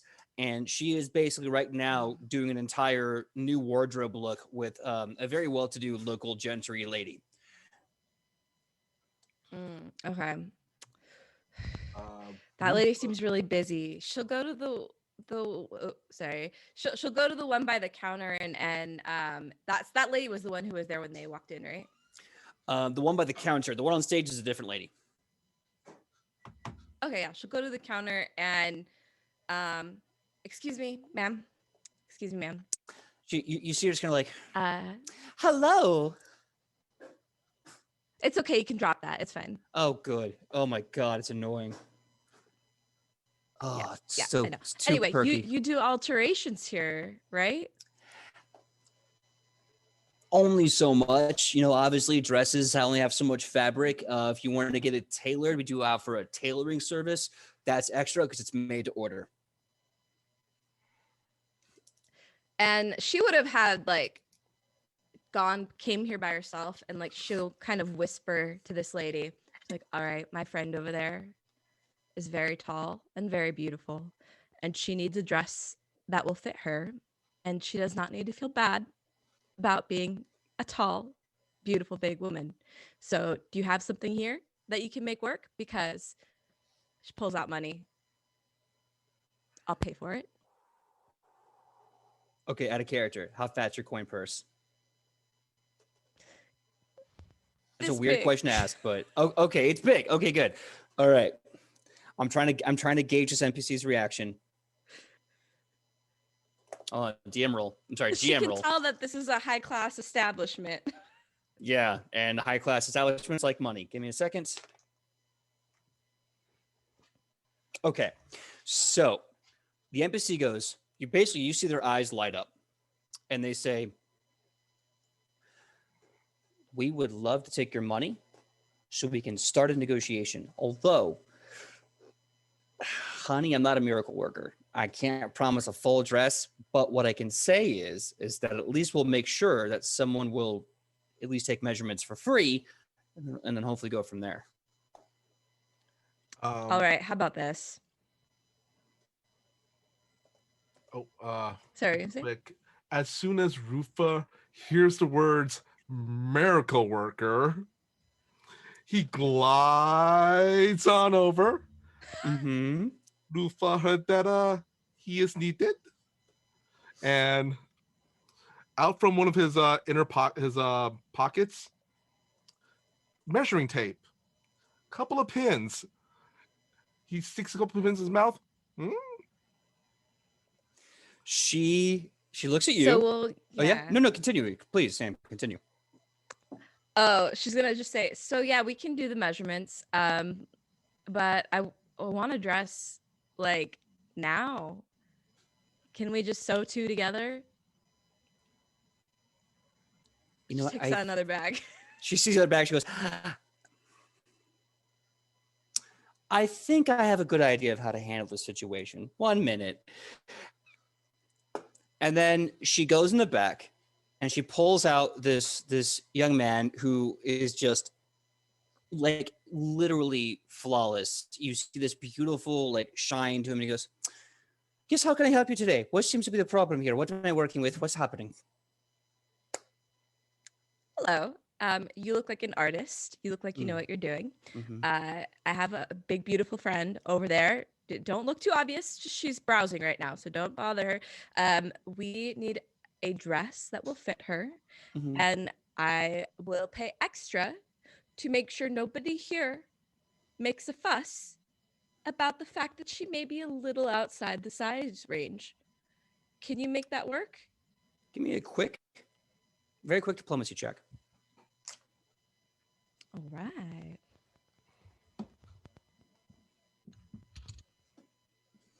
Let's see. Very close to being intimidating. Yeah. That's a 17. 17. So the young man sees Hera, who is, even though she's trying to be physically intimidating, her energy is very shy. The man looks at her, and then looks at Rufa, who's got the measure and the pins, and he goes, all right, well, first things first. This, and he points to Hera, he goes, this is amazing. I love all of this. This is great. It'll be very fun to make this dress. You are stupendous. And he looks to Rufa, he goes, you, I can tell you're going to be difficult. I can tell I'm going to regret working with you. I can tell you're going to drive me insane. And I can also tell that you are going to help me make the best damn dress of this woman's life. Get back there. We have work to do. Chop, chop. Go now. Rufa's gonna, this time, instead of gliding, he pirouettes, does that spin thing over to Hera. And all right, friend, we shall begin the experience. He kicks his one of his legs up, basically with the tip of his toe, moves Hera's arm up into like kind of a degree angle. Then the other one, she's kind of like having their arms out, and you can almost hear kind of like war drums going on here now. He spins out the, what do you call it, the measuring tape out, and then spins around to the other side with the other end of the measuring tape. Arm to arm, all right. Taking all the measurements, and pretty much almost does that kind of a, almost a dance as he's measuring her out. So the gentleman goes, yes. Okay, Gucci, please, can we do the back? Can we do the back? My materials are there. You're just wasting your time out here. Let's go. And he takes you, goes, shoo. I love your energy. Do it somewhere else. And then he looks to the lady at the front desk and he just goes, you're lucky. He looks like a lot of fun and she's fierce. I would not be doing this. Have a great day. Goodbye. And she's like, thank you, Levy. Of course you're welcome. And they go to the back. The three of you go to the back. We're going to take a 5-minute break there. And if you're wondering at home, yes, I tried my best to summon the spirit of Dan Levi. Wasn't easy because I am not at all Dan Levi. He's an amazing man. But hey, what can you do? So we're going to go on a 5-minute break. And when we come back at 9:38, we will pick off with part 2 of the shopping spree and whatever other surprises these people have in store. I'll tell you what, I have a lot of in store for them. So I'll see you in 5 minutes. Love you. Bye. See you in 5. Hey, everyone. I wish we said we were going to do heart hands when we got in here. No, that was the choice we all made. But we're all just happy and we're all just in love. So, with you all. So speaking of which, let's pick things back up. I'm going to take a quick detour from the amazing dress. Actually, no, before we do, Rufa. Mm-hmm. We have to have the dress roll. We have to have the roll that makes Hera's first ever princess ball gown. You will get a bonus because Levi is working with you, but you have to make a craft check. This Oh is yeah, also I a got that now. really I good have time. I'm actually trained in craft skill now, thank God. Which This is craft a- are you? Yeah, Ian? This is a really good time to remind him that you do have a hero point. You get one at every game. Mhm. Yes. Don't mess Yeah. this up. Don't. I was gonna say that. Ichi's go out on this. Yep, and you will get a bonus from Levi. Like I said, he's an amazing tailor, so he's giving you the full +4. In a second, I just dropped my dice. Oh, the suspense. Why? You know what? I got another dice here. I'm praying to Afra. I don't know what she can do to help, but she'll try. But Afra knows a good dress when she sees one. I'm sure she does. Yeah, I'm sure we all she's very do. We all, yes, we do. No, I wouldn't. 26. Is that with the +4? Oh, no. Then 30. Yes. There you Yeah. go. Now we're yep. Mm. Hold on. I gotta check my GM's cheat sheet. Hold on. I'm not trying to show off. I have too much crap and I have to curl it with one hand. When- There we go. Oh, wow. We need to figure out exactly where Tobias is. Oh. Immediately. Oh no. Immediately. Probably the housing district. Probably Maybe he's not where even the here. Everly Grace is. Oh, that's true. Okay, so It's Rufa, a- you said your roll was a 30, right? You're a few points off, so I'll be generous because it is Hera's first big day. I'm gonna make that a dirty crit. This is so good. We also care about our fictional NPCs here on Edge of Legend. Oh yeah. So we'll get to the dress in just a bit. Cut to the other party that's not at the dress shop. I believe that would leave us with Shionibus, Woodward, Morel, Joey, and Alona still at KB Toys. Yes. Where's Tobias? I mean, you didn't know where any of the other NPCs are. You guys don't know where Tobias is. I'm going to ask Morel. Morel, have you seen the intern? He goes, I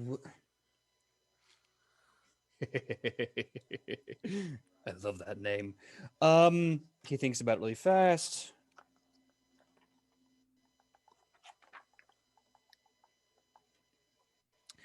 And he says, oh no, it's the strangest thing. I saw him heading off to Obus, the work district, for whatever reason. Interesting.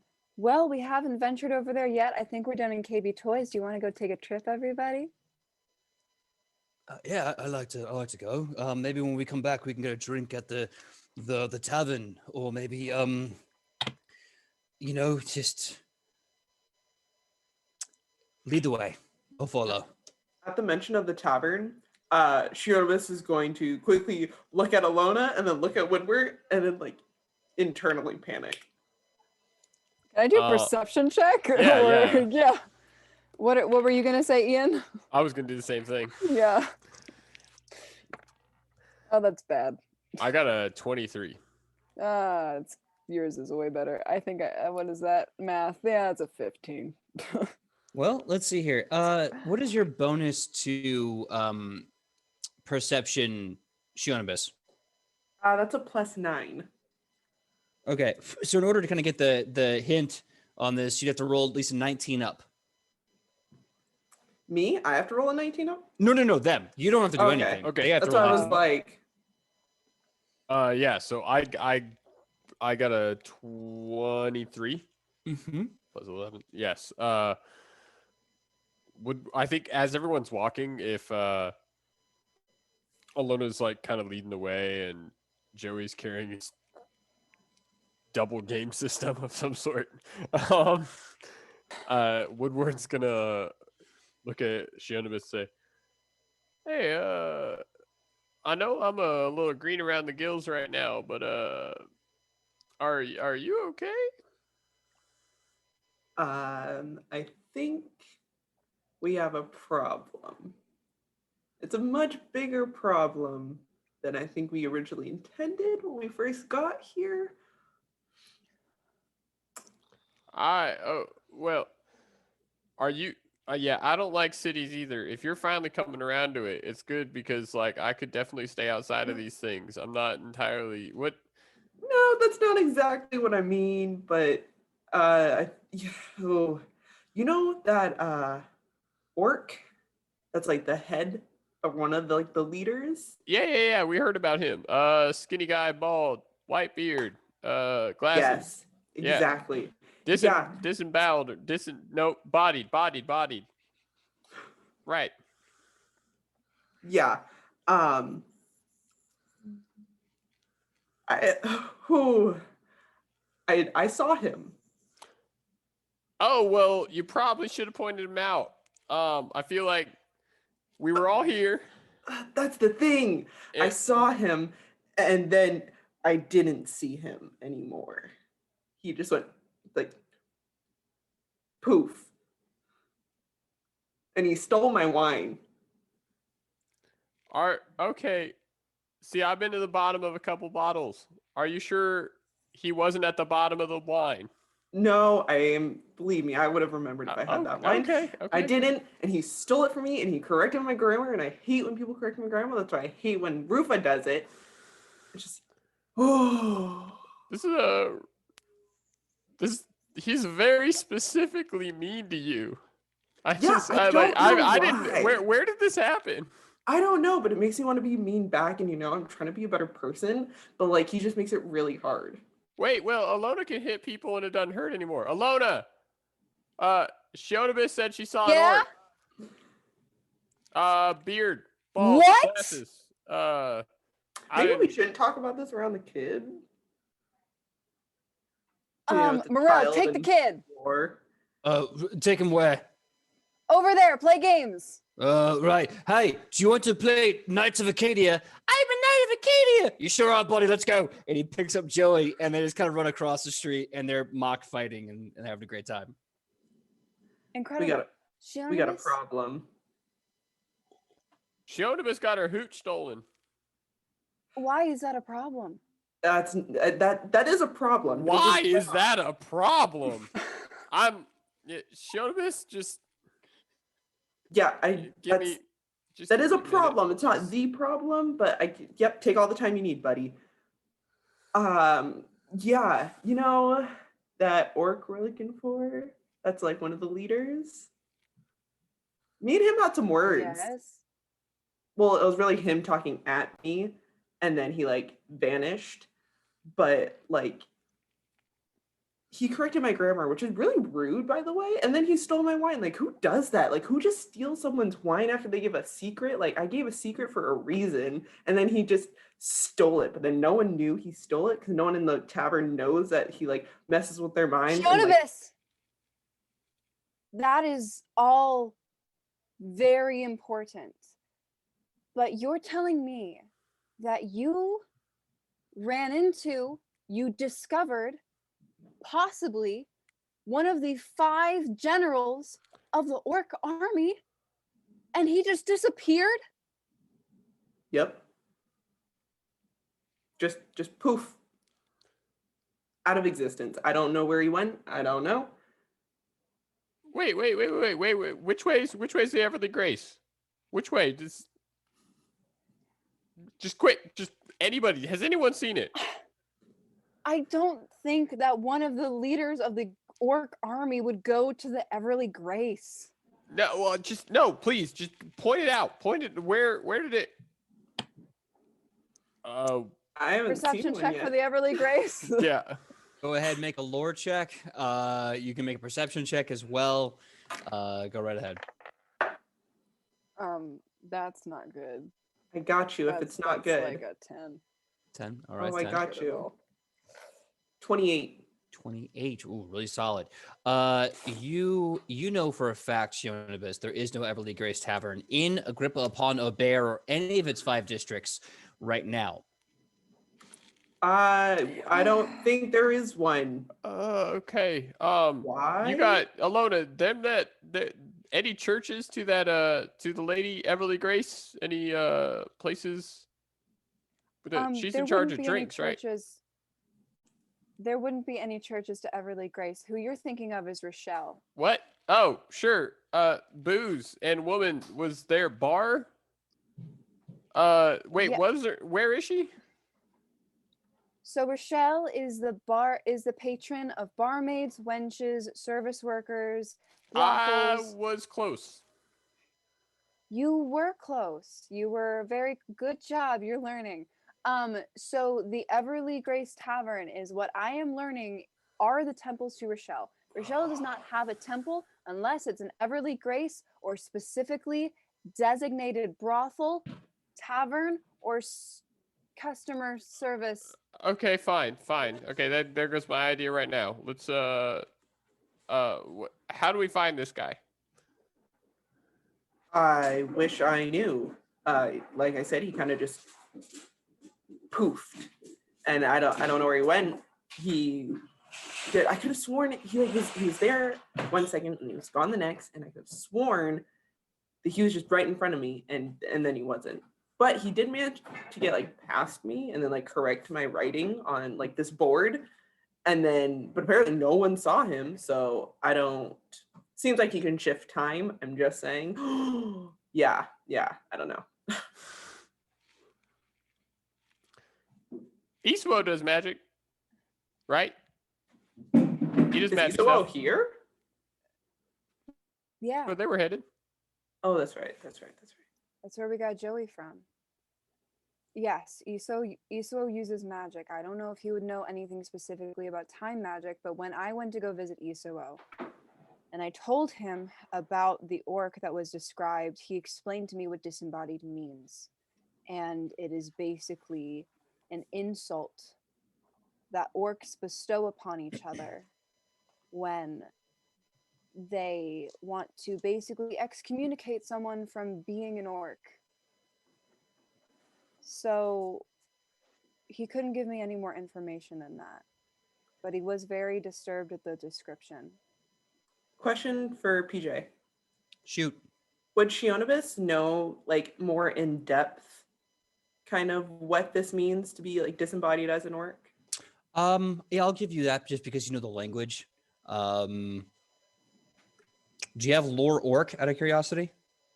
I do not. Fair. Just give me a good old fashioned intelligence roll. That's gonna be a 10. 10. Okay. I'll have some fun with that. So in Orcish language, there's a word called Sam. And Sam directly translates to retreat. However, there's a cultural tag on to the word retreat, which is to fail, to give up. And it's something it's not just an action, it is a part of who you are. If you Sam, you are a failure. But there's a stage worse than that, something that is intrinsic to your birth, your death, and your life, and that is to be disembodied. It is something that they hurl at half-orcs, which is why you kind of start to remember when you said blood for blood to Heron and Antigone, they got really mad because they're disembodied. According to their own culture, they do not exist and they're not allowed to have blood. So you know that to be disembodied is either an act of birth or an act of failure to orc culture so massive that they strip away your identity. You're not in any tribe. You're not an orc, except for appearance. They don't trust you. They can't put their trust in you. They don't see efficiency in anything you do. It is the ultimate shunning of their kind. All human beings are disembodied, but all human beings are a threat. That's a different story altogether. But an orc to disembody another orc, that's terrible. Good to know. Thank you. No problem. Shionibus, did you get any information out of him before he disappeared?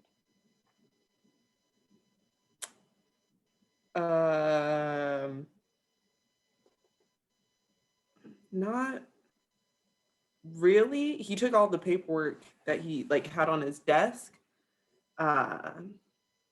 like with him, like that just up and vanished too with him.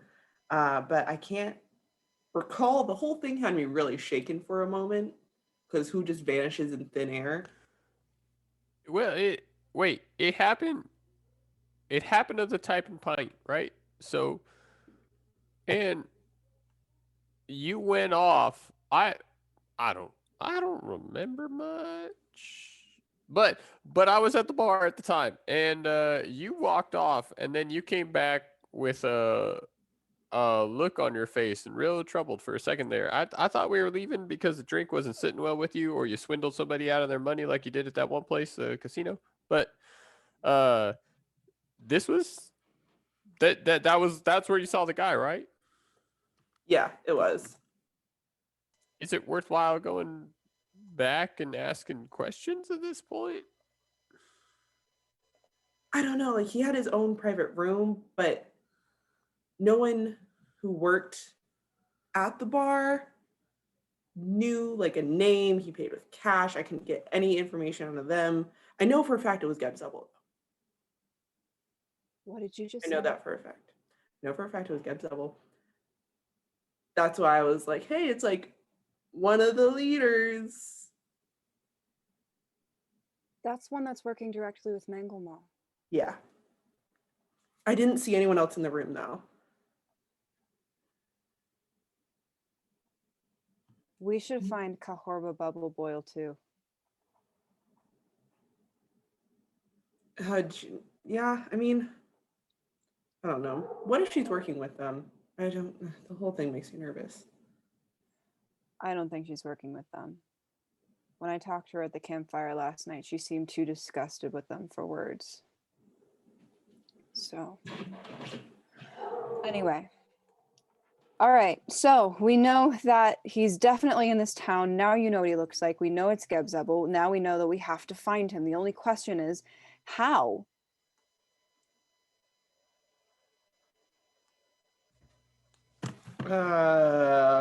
Your bet. Ugh. Your guess is as good as mine. Well, if he used magic, he could have left something behind. Like maybe we can track him some way, some sort of maybe the way he stepped out of the building or something. Maybe. I don't know. I don't have that kind of magic.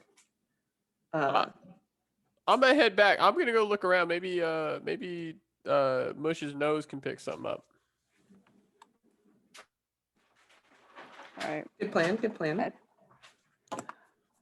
And let's go. Woodward's gonna head. If anybody wants to come with him, totally can. But he's gonna head to the type and pipe. Morel, who's kind of holding Joey, like, like waist on, like how like spider monkeys gonna hold on to people.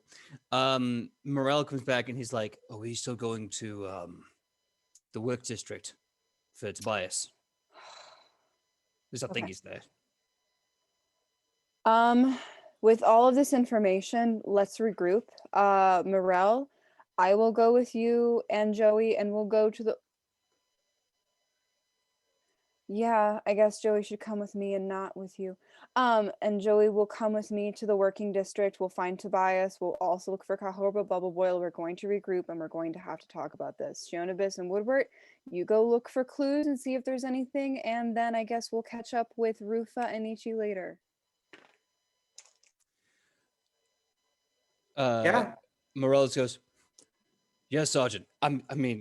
Sorry, got a flashback. Let's go."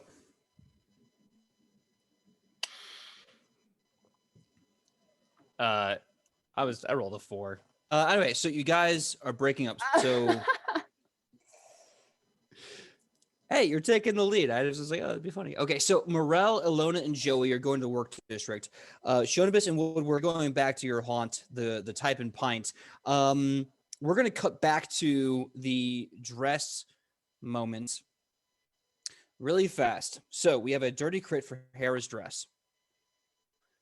I was told there'd be a montage of sorts, a full to-do kind of thing.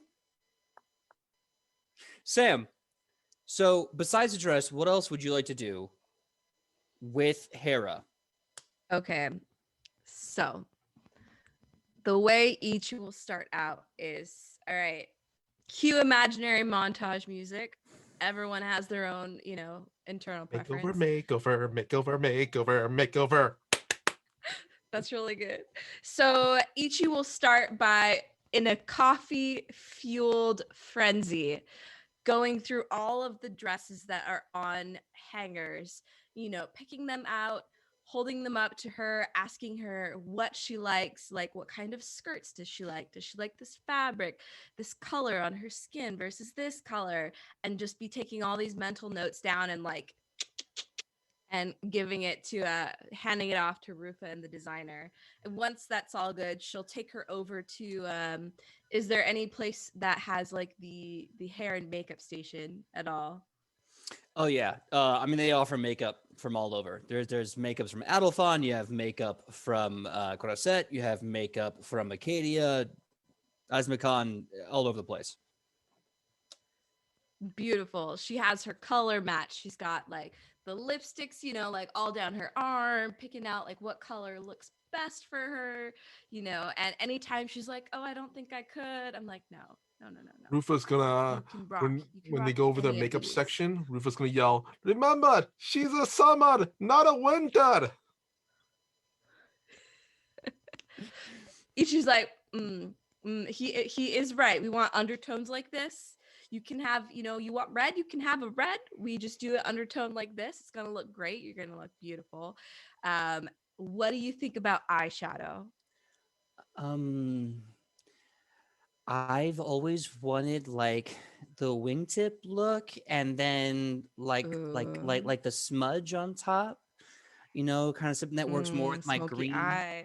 Yeah, something that works with my green skin tone, but really makes my eyes pop. Like I think if I'm being honest, I have like really pretty green eyes, and I don't get to show those enough. So I'd like to kind of show those off a little bit. I have just the thing. So she's gonna do her up, cute, cartoony, just like puffs of powder, just all over the place. She's, she can't see herself yet. She's just got all this stuff on. She's gonna boop, boop, boop, boop, boop. And then she's gonna have her cover her eyes, take Hmm. her over to the hair station. Is there anybody around who does hair?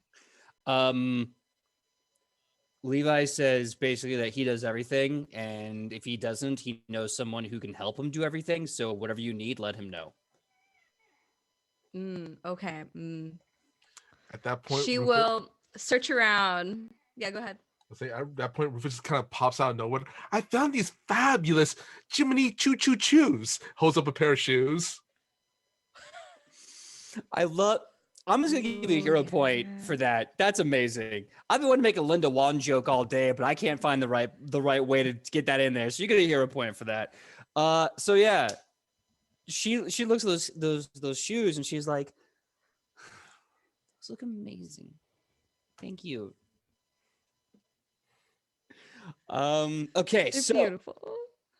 so Levi calls in a bunch of people, and the whole thing takes like maybe like a good hour and a half. The entire fair. To be fair, an hour and a half is a pretty fast time considering they're tailoring a dress, getting the makeup palette just right, teaching her how to do the makeup palette on her own for special occasions and for casual affairs, doing her hair up, showing her how to do the hair up for casual, and of course going full on for the ball. It's very, very fast, but she, like, through years of military precision, through tactical fighting, through weapon maintenance, through business acumen of being a mercenary, she picks up the details quickly. She's like, bullet points, give me bullet points. Yeah. And then you see Levi, the girl at the front, and the older lady you find out is, of course, Madame Marta herself. The lights on the stage are off. They bring you up and they go, ladies and gentlemen, presenting the princess of half orcs, Hera. Two lights hit her. She's surrounded by mirrors. She looks at herself. You see, she has a low cut, a basically like a drop back, drop front, low cut dress with nice puffy sleeves that come to a clip here that go around the finger. You see this cascade of colors and fabrics, chiffon and silks. It hugs her frame perfectly and so pops out like a princess. Her hair, which is normally shaved on one side and kind of pulled over, has now been put up in this combination of a princess curl yet warrior princess bun that drapes in the back across her long green back. Her makeup is not only ferocious with the smolder with red and the wingtips, but contours perfectly. She looks at herself in the mirror. She is not only a warrior of the battlefield, but she is a princess of the ball. And she looks at herself, her hands covering her nose and mouth, as you can just see her eyes start to just get all weepy. And she turns and she says, I'm a princess. You're a princess. I'm a princess. Meanwhile, Livy goes, no tears, girl, no tears, no tears. That'll Do not ruin the make that- whole. Don't make it run. We Do not dab. make that run. It'll ruin the whole makeup. No We tears. dab like this. We dab. Remember, we don't cry for boys. We don't cry for girls. We only cry when the shoes are off. We're at home and we have a wine. That's when we cry. And she's like, "You're right. Oh, it's just like when we attacked those bandits back at Skull Cove and we killed 30 of them. Oh, we couldn't stop because I had a broken ankle. I had to kill 30 so we could get our money and go. But I'm a princess. She is. Yeah. What was the name of So quick. Ichi will go ahead. I was gonna say, what's the name of that other NPC that Rufo was working with? Levi. Levi, yeah, Mhm. Levi. Rufus gonna kind of hold his fist out to Levi. That fist pound moment. Oh, he looks and he goes, and he puts a hand on your fist. He goes, whatever. Yes, we're amazing. Close enough. Ichi will make sure that she has like a little gift package of all of like the makeup that she used, the hair product, everything she needs, a little dress bag, and purchase that. And Ichi will have already unobtrusively picked herself out a very dramatic dress and some very tall platform shoes for a future occasion. We'll talk about that later, but she'll go to the counter and pay for everything. Okay. Yes, Rufa. While that's happening, Rufa's gonna kind of take Levi aside and gonna go. So, we did good work. It's kind of helping Levi, clean up a little bit. Mhm. So about that theater that across the way, what's the story behind that? Oh, the round the circle, right? So the Colosseum came in, and you know how it is when violence comes into a large town, it always outsells the theater. You know how it always is. So of course they started losing money. They started doing acting classes. They started doing improv shows on Saturday nights, and nothing worked. So they just eventually had to put the place for sale. There's two people that own the place, but they're always fighting. They're never getting along. Oscar and James, they're just absolutely a mess, those two darlings. And so they're trying to offer their place up for sale. They're just looking for owner, producer, creator, really just so that the other bird can keep Well, flying. maybe perhaps even an investor is. This sounds like very. It sounds like a very, very something that happened once to Rufa and Glassat. A play called what was it called? The Aristocrats or something came along. Rufa, I know that show. It's not a very good show. It's Not a not. very good show. No, it wasn't. No, it wasn't. But yes, but they're perhaps looking for an investor or something. How much? Beginning friends, because we have friends now. We have battled in the battlefield of fashion and glory. It's between friends around the neighborhood park of how much coinage? Listen, I tell you what. You buy it, I'll do costumes and makeup, I'll take 10%. 10% gross, not True, net. true. I'm not cheap. Rufa would not mind that, but Rufa is not sure he wants to purchase it outright. It is not financially responsible in Rufa's point in life right now. But maybe Rufa might be interested in investing or something. Right, well, hey, you know what? You never know until you go and ask. Oscar and James are probably very, very open-minded to a good deal. That's If true. you ask me, though, I need a break. I have made something truly amazing. Yes. And Rufa I need... recommends, Yes. Rufa recommends go to Bun Boys, tell them Rufa sent you, and order the itchy latte. Very, very good. Give you energy, puck your energy back up right way. Mwah. That's really good. I'll tell you what, Marta, I'm off for the rest of the day. Me and my husband are going to go get an itchy latte. I don't know what it is, Itchy but latte. it sounds, I don't know what it is, but it sounds new and it sounds really interesting. All right, just, bye. And he just walks Not that out. Lufa And sent Mark's just like, They treat you right. Lufa sent you. so he goes, right, Ichi sent me. And he can just look like, I don't know what you're talking about. And he leaves. Okay. So, really fast, where are you two going next? Well, you three going next. I know Not- that you not probably want to check out the theater, right? yeah, the theater or the Coliseum to set the fight, because especially since they don't know that the others are looking for them right now. Mhm. But I think they do know that they are Yeah, we going to should go to the definitely- Coliseum. Right? Where are they? Like if we step out of the building and Ichi yells really loud. It's, Alona! I'll tell you what, Alona! Yes. I need an adult! I need an adult! I need a It's- Loda! it's been a while. So what I'll say is everyone that's not you two can make a perception check at -4 because they're probably in a whole different district or a different part of the market. So that's what it's going to take for them to hear you shouting. However, hold up. Alona has her hands up. Was that a 20 or a 1? It was a 20. It's my Was that- only nat 20 that I got tonight. Mom was senses it. tingling. Seriously. She's like, Somebody's spending too much money. Okay, so Joe, our lovely TD, you get a hero point. Sidney, you get a hero point. We're gonna get to that in just a second. So before you do that, are you just gonna wait for them to respond, or are you gonna go off to someplace else? What's the plan?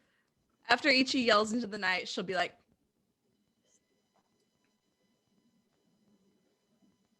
and see if she can see All right. anyone that she knows. Far away. What I will say is this: for the sake of this game and this game only, you two will have almost like this super radar of communication, I should say. Let me rephrase that: verbal communication with Alona. If you're like, "I'm going over here," she's gonna be like, "Mom knows, I got it. Just be back before the street lights turn on, or you're gonna be in trouble." So you guys got that handled. I'm gonna cut to really fast the other three. So we split it up. So Morel, Alona, and Joey are going to the work district, and the other two, Woodward and Shinomus, are going to the typing pint. Let's quickly go to Morel, Alona, and Joey in the work district because we haven't gone to that district yet. we have not. I wanted to ask, it's probably too late. Okay. But I wanted to ask if we could retro it a little bit. And Mhm. upon hearing the yell, Ilona is going to send Morel and Joey to them because I want Morel to see Hera in the dress. Okay. So, Wait, isn't Hera the one that has a crush on Morel, or is that Antigone? well, Antigone's a lesbian, so that's gonna be hard. Okay, so no, it's Hera. Yeah. So, okay, making a quick note. I do really like that Sidney has pushed PJ to have a scene where he hits on himself. Sir. Really excited that we're getting this not only out of Tobias and Antigone, or Hera, excuse me, and now we're going to get out of Morel and Hera. I was gonna say, Yes. I did not put forward Tobias without the full knowledge that at some point I'm gonna have to do a full scene by myself where I hit on myself. Great. It's great. Challenge accepted, good sir. Okay. Yeah. Also, that wasn't meta at all. That was just Alona and Ichi's supernatural matchmaking powers. Yes. Okay. So we're gonna go to the work district. Now the work district has a few things here. Welcome to Obus, the working arm of Agrippa upon a bear. Now in Obus, you have a few things. Number one, a bunch of artisan guild workstations. You have stonemasonry, blacksmith, road repair, and aqueduct maintenance. These are ways that this town basically not only teaches their own people to work and maintain the entire city, but pays them to do it. If you ever just want to get some downtime action, making some coin and getting your hands all calloused and messed up, ask one of these guilds. They'll put you to work and pay you a good day's work. Now, there's also a few other things of interest. One of them is the Church of All Ways.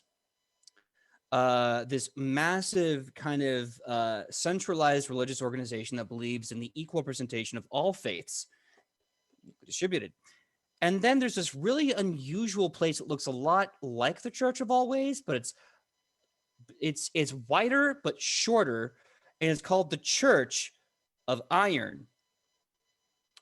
And that's basically it. So you have the Church of Iron, the Church of All Ways, and at least 4 different places to physically labor for the betterment of Agrippa upon a bear, as well as your coin purse.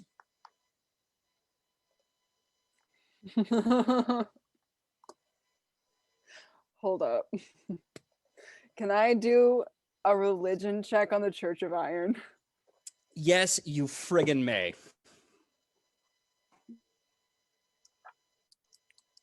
I swear to God, PJ, this is a gym. I don't know what you're talking about. I'm using a hero point. I'm using a hero point. I can't. Really? Yes, I am. It matters. I need to know. Okay. That's a 21. 21. You're thinking in your head, Church of Iron? And you're thinking about every religious god, story, myth, like, well, steel is blessed by Koga to be strong and sharp. He blessed it to stop wounds from killing you with armor, but also then paradoxically blessed it to slaughter people. But that's steel, not iron. That's a massive difference. And you're thinking, and then you look, and on the Church of Iron, there's a giant logo of this dragon curling in like a kind of like a big like semicircle.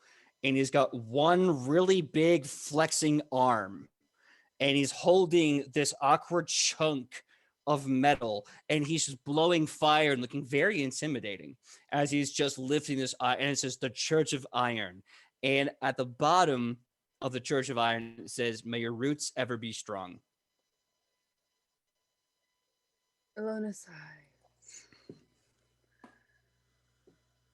Well, if he's going to be anywhere, might as well be in the place where he can show off. And Ilona walks into the Church of Iron. As you walk into the Church of Iron, the doors literally open in front of you as if by some unusual magic, some sort of divination magic. You get close, it senses your presence, it goes, opens up. You suddenly smell, because that's the first sense that activates in this building. It's like the sense of pheromones, sweat, warm bodies, but then also this weird like fragrance, like spice or like an incense, like it's trying to cover up the scent of warm bodies. Kind of hits you in this kind of sterile fashion. And then you notice as you go into the church, which is oddly enough a church in every aspect except in how it's actually built. Like you see like vaulted ceilings and these giant glass stained glass windows, and you see this big wooden desk and this almost like a countertop in a semicircle. And there, standing at the desk, at this amazing desk, is this super tall, super jacked, wearing no sleeves but a work shirt. The sleeves are definitely they've been taken out with a knife or shears, so they're really close in. Their long hair put up in a man bun, and their elven ears just shooting off and all, right? These proud elven ears. You see this large man just like looking at papers, and he sees you and he says, "Hello, and welcome to the Church of Iron. My name is Corellian Longrep of the Iron Root. Welcome to the Church of Iron. Ever may we lift. How may I help you get swole today?" Oh my God. Well, I'm looking for a person. You may recognize him. He is blonde. He is sort of tall. He's very pompous. And perhaps he is in here. Hmm. I'm going to stop you right there. First things first, no pompousness in my church. This is a religious institution. We lift the iron, we sing the hymn of steel, and we have no place in our congregation for pompousness and vanity. Nay, nay, nay, nay, nay, nay. We are all about that body positivity up in my church. And if some pompous man was to come in here making my lifters feel inadequate, well, they would get lawn darted right the hell out that front door with 2 arms of flex and a go pray to your God. That's what they'd get. And he Right. flexes at that like bang. That's fantastic. We love that. That's yes. That is so great. That is so amazing.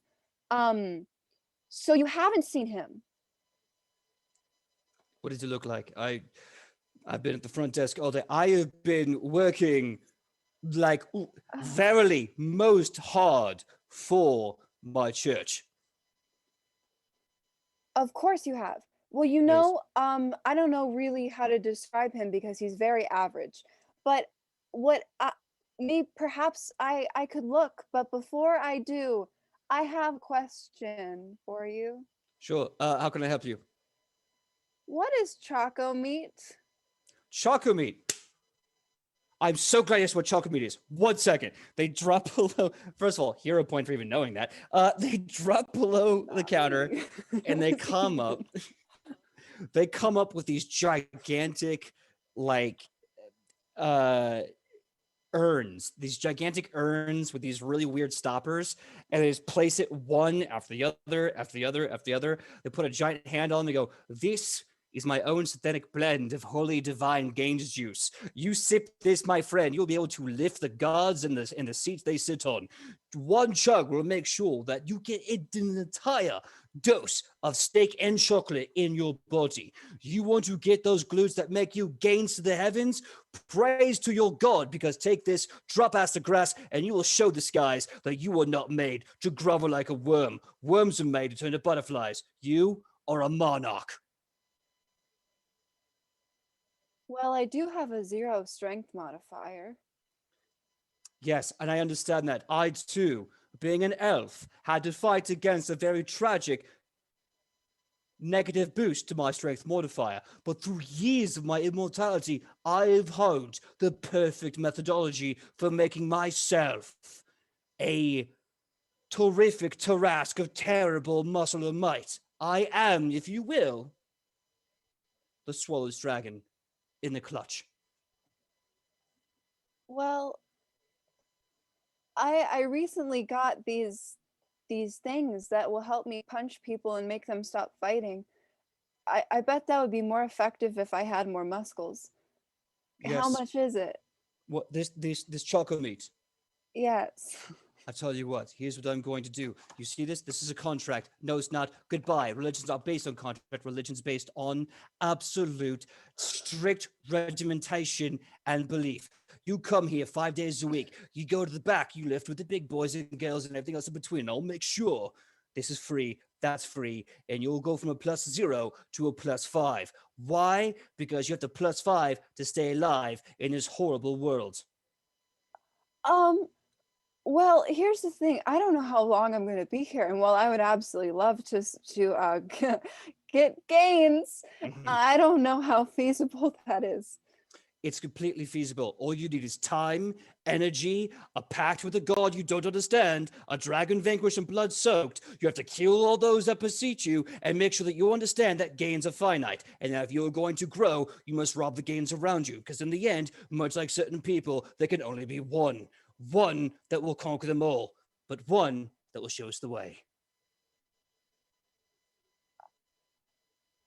Okay. Yes. Welcome, sister of steel, daughter of iron. By, of course, upon this, we have a verbal contract that you will now work out. Here's the thing. I understand you're not from this place. I know this place. Here's all you have to do. And he takes out this giant piece of paper and slides it to you. This is your new hardcore regiment. You do this once a day, 4 days a week. Take this chocolate meat, and you will become the daughter of damage. You will become the half-elf of Half Alive. You will punch that subscription ticket, Pow Pow OnlyFans, of your gravesite. I'm a huge fan of your gravesite. Wait, no, you're a pacifist, right? You'll become a huge fan of their painful enlightenment. Alona grabs the papers and she starts signing. She starts looking. She just starts signing papers and she says, I hope this works. I want to be strong, punchy lady who doesn't kill people. It's a strong. She starts So muttering. He's an like, adult yes, now. yes. He's like, yes, I understand. I too muttered. I muttered until I stopped muttering and I started talking out loud. What's id? What's ego? I don't know. All I have is words. And then he takes the paper, puts them under the counter, and he goes, no, here. And he gives you the 3 urns of choco meat. Put that in your inventory. I can't believe I'm saying this out loud. Put the choco meat in your inventory. And then he gives you the piece of paper and he goes, now, you strike me as a woman of the cloth. So I understand you're used to your religious regiment. If you can take just an hour a day, 4 days a week on this regiment as your secondary prayer, you will see gains, dividends, and you will see a word that rhymes with those things I just said. Okay, so, okay. If I do this the way I pray, I will be strong. I will pray to be strong in my body and in my mind. And then I will apply that to my body and I will become really in real life physically strong. Yes, that's it, just 4 days a week for the rest of your life. But once you do that, you will become incredibly, absolutely like an ox working the field, yoked. Yeah. Yeah. And listen, like I said, this is a religious institution. I truly believe in the Dragon of Iron. And because I believe in him and his great tree who has given me life through his roots, I will say to you this: the metal will find you. Just leave yourself open for a deep squat. Don't skip leg day. Make sure your form is 3 seconds on, 3 seconds off. And I swear, if you skip cardio, I'll know. Quick question. Answer. What's the name of the Dragon of Iron? Are you ready for that name? Yeah, I'm ready for that name. He reaches under, he pulls out a giant, heavy pewter iron chalice, and it has this kind of sickening red liquid in it that you can smell this really caustic, sugary, saccharine the smell. And he goes, you will take the blood of the dragon if you wish to know that name.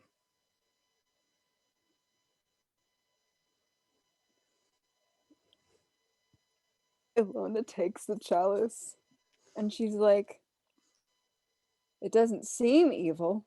And she sips it and puts it back. Give me a fortitude save. I'll be right back. Oh no! This is bad. Alona needs an adult. Alona needs an adult. Mom This needs is what an adult. happens.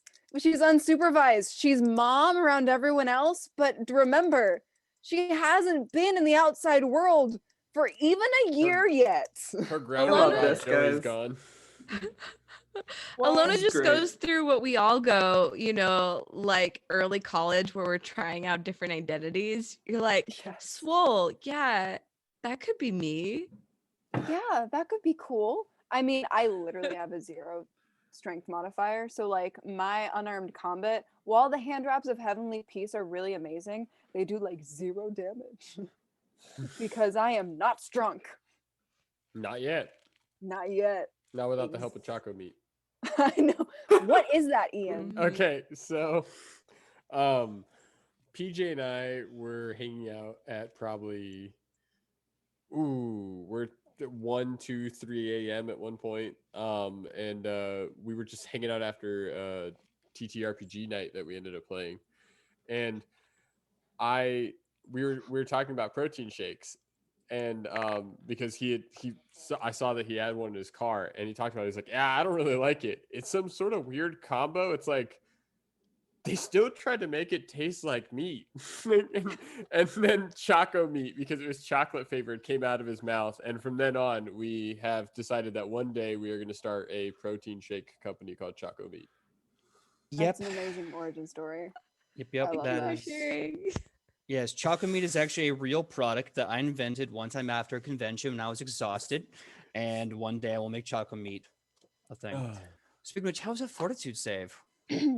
Well, I didn't roll too bad, and I remembered you gave me another point of inspiration, so I rolled again, and I got another nat 20. Okay, we'll get to that in a bit. And there's the how perfectly precise for this Church of Iron. So as you take the dragon's blood,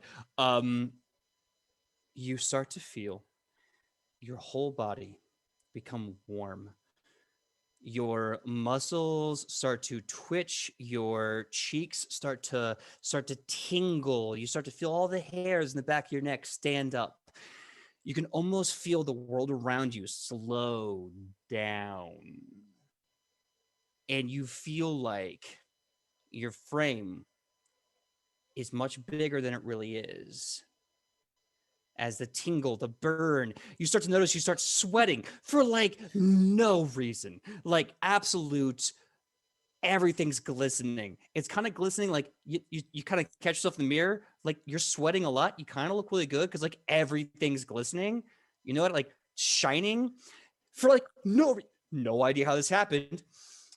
But even though you can feel this vibration in the back of your skull, you're at absolute peace with yourself. You don't feel the need to run around screaming and throwing weights. You feel fine. And as you come to this unusual zen in between chaos and perfection, in between violence and self-understanding, you find the middle ground. And this elf, this unusually jacked elf wearing this like sleeveless shirt and his hair up in a man bun, looks at you and goes, yes, you have mastered the blood of the dragon. Congratulations. You are now 100% an Iron Knight. And the name of that dragon, whose name we hide behind the veil, whose blood we take so that we can lift at least one more rep in prayer, is named Thuzamat. Thusomat.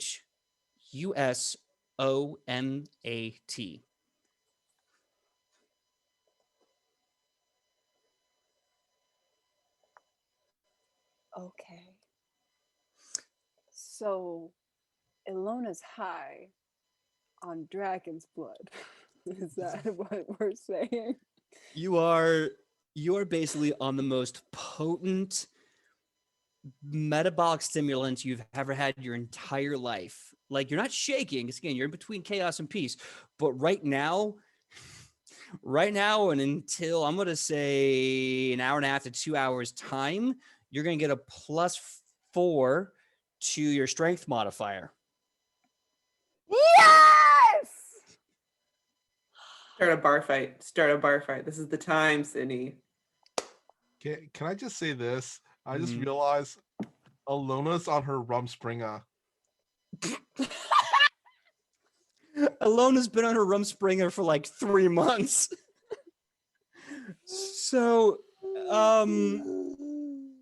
yeah, you get a +4 to your strength modifier for an hour and a half. And Corellian long rep of the Iron Root. And by the way, Corellian is spelled Curleon.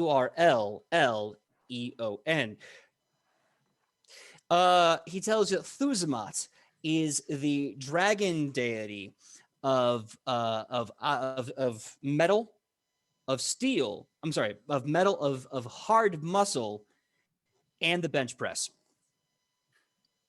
Specifically the bench press. Specifically the bench press. That Thuzamat does not skip the holy day of legs. No. But the day of legs belongs to Swolomat, his sister. They respect each other's divinity, and they work in tandem with one another. Oh my god, this is amazing. Ilona, in all of her confidence, goes over to some equipment and starts doing things. Oh, And no. also looks for Tobias. So you're like, instead of finding this guy I'm going to start working. All right, so you look around. You see elves, half-elves, dwarves, humans, and a few half-orcs all over the place. This one half-orc lady is basically grabbing this weight, resting it just below her collarbone, and pushing it right above her in the air. And she's really just doing everything she can to get it up, and she racks it And you're gonna jump in and lift too? Yeah. Give me an athletics check with a Yes. This is the only time I'm gonna be able to do this. give me an athletics check. Go right ahead. Okay. +4. Wait. Mm-hmm. +4. So, okay. 19. So you show up and you do. Oh God. Oh. You show up and you start pounding out full chest to air 10 reps of this vertical press. And the only reason why you put it down is because you get bored of counting. And the woman looks at you, the half-orc woman, and says, "You just vertically pressed 230 pounds 10 times. Are you new?" Yeah. Oh, I remember my first time. Well, go ahead, girl. I'll spot you. Make sure your back is isolated. Make sure you're not cheating with your legs, knees slightly bent. And let's do it again.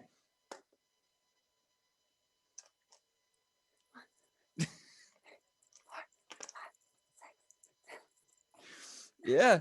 You press out another 8. She's impressed. I'm gonna unless you want to keep role playing your Alona's first time in the gym, I will move on. But if you want to keep doing this, I can do one more. No, Okay. it's okay. Is Tobias in here? Is he in here? As you're repping weights, you're looking around.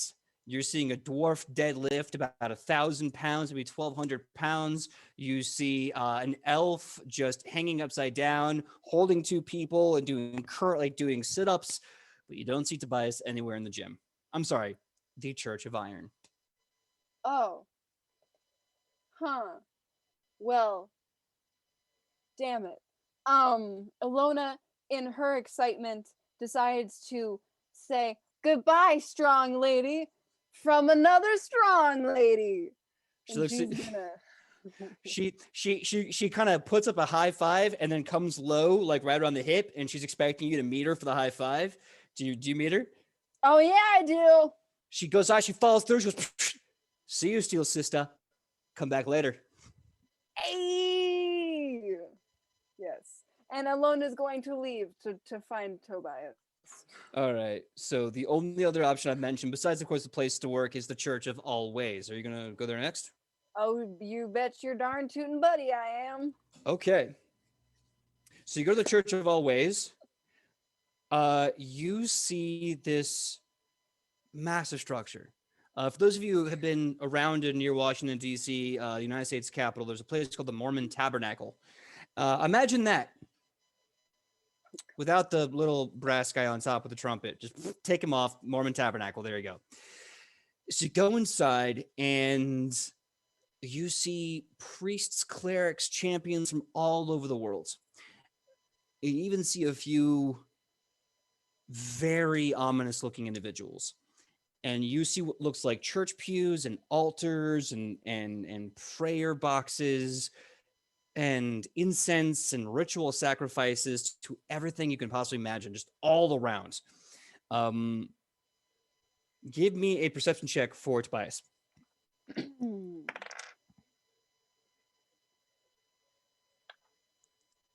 I got 3 hero points tonight. I'm using every single one of them. Go right ahead. Okay, that is a math. No, what just happened? That was weird. My app's just opened. That is a 21. 21? Okay. So you're looking around. You see eventually Tobias sitting in a chair, and he's leaned way far over. His elbows are on his legs, and he's kind of covering his face. Only his blue eyes can be seen. His blue metallic eyes can be seen.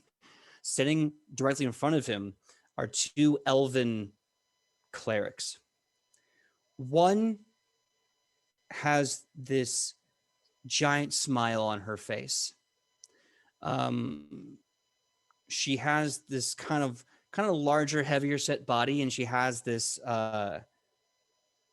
kind of tabard across her armor and her holy mantle. The tabard has 3 lutes side by side, 1, 2, 3. She has this sort of auburn brown hair pulled back into kind of a bun. Her eyes seem to have this kind of constantly scrolling music notes in them when she's talking to Tobias.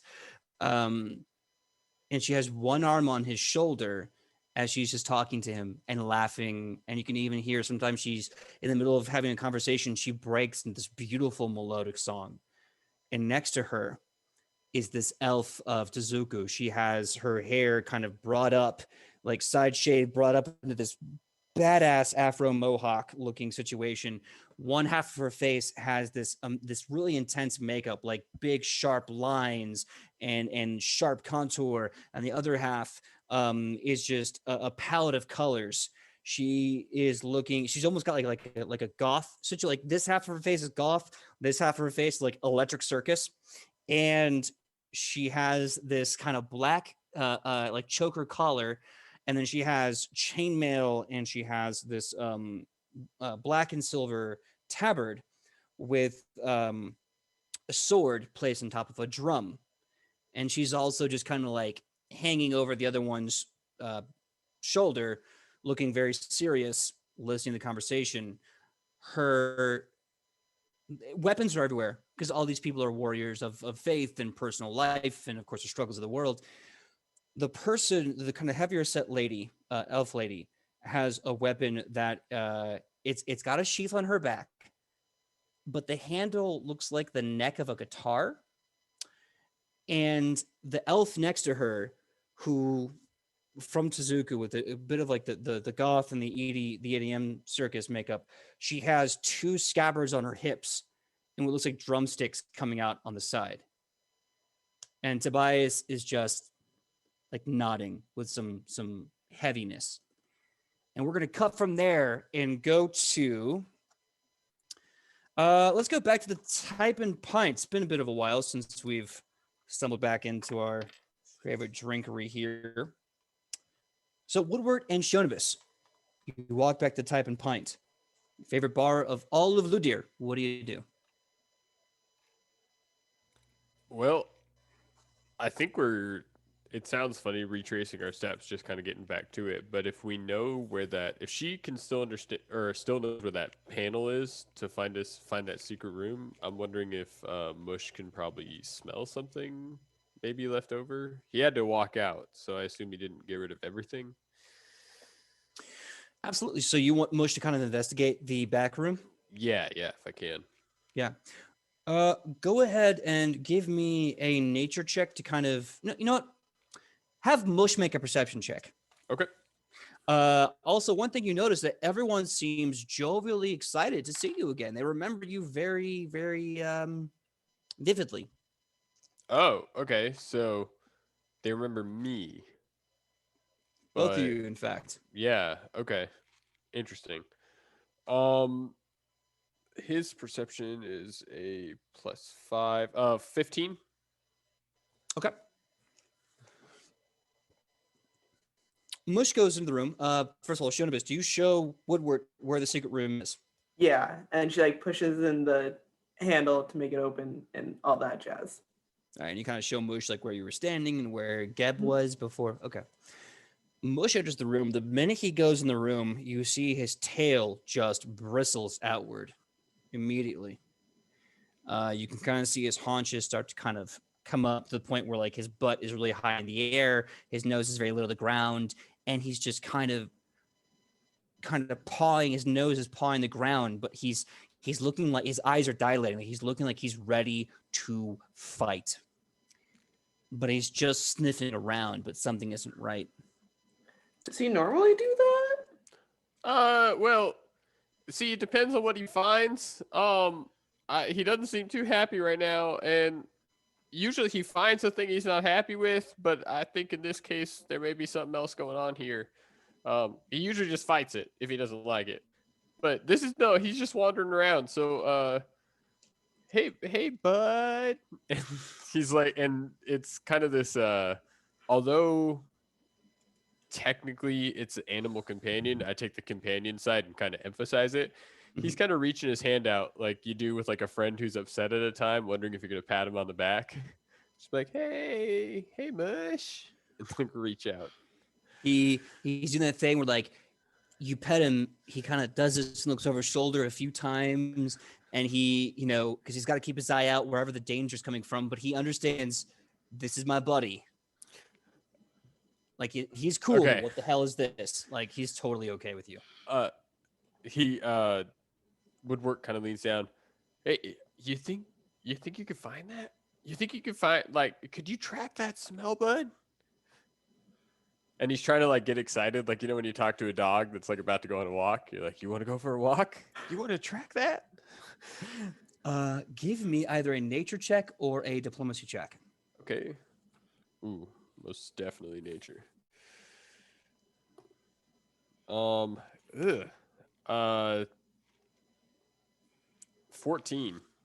Okay.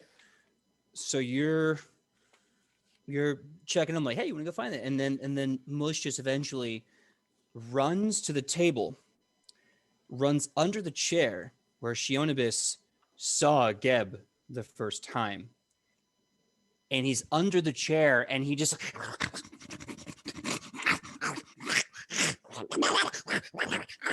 and he just starts clawing under the chair. I think Woodward's gonna kick it over to like see the bottom of it.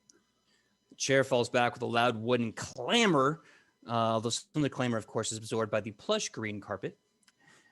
As it falls back, you notice there is a series of papers that have been secured by a secret latch under the chair.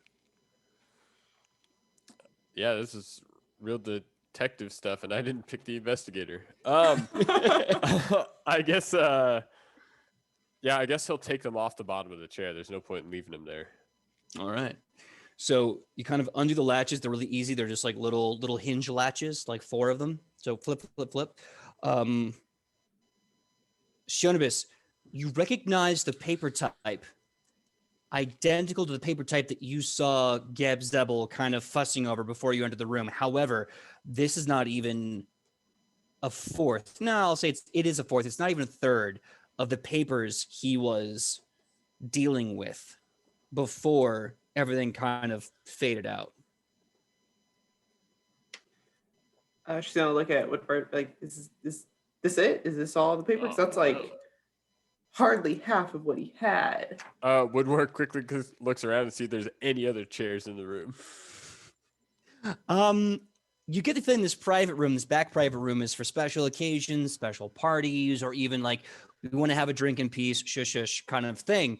So there's not a lot of chairs. There's more than one. You can probably get the vibe that this kind of like 15 by 15 maybe has about 10, 12 chairs and like 3 tables. Mush, I assume he's still excited about any of the stuff that's going on. If he's anywhere near Woodward's going to ask him if he can find more.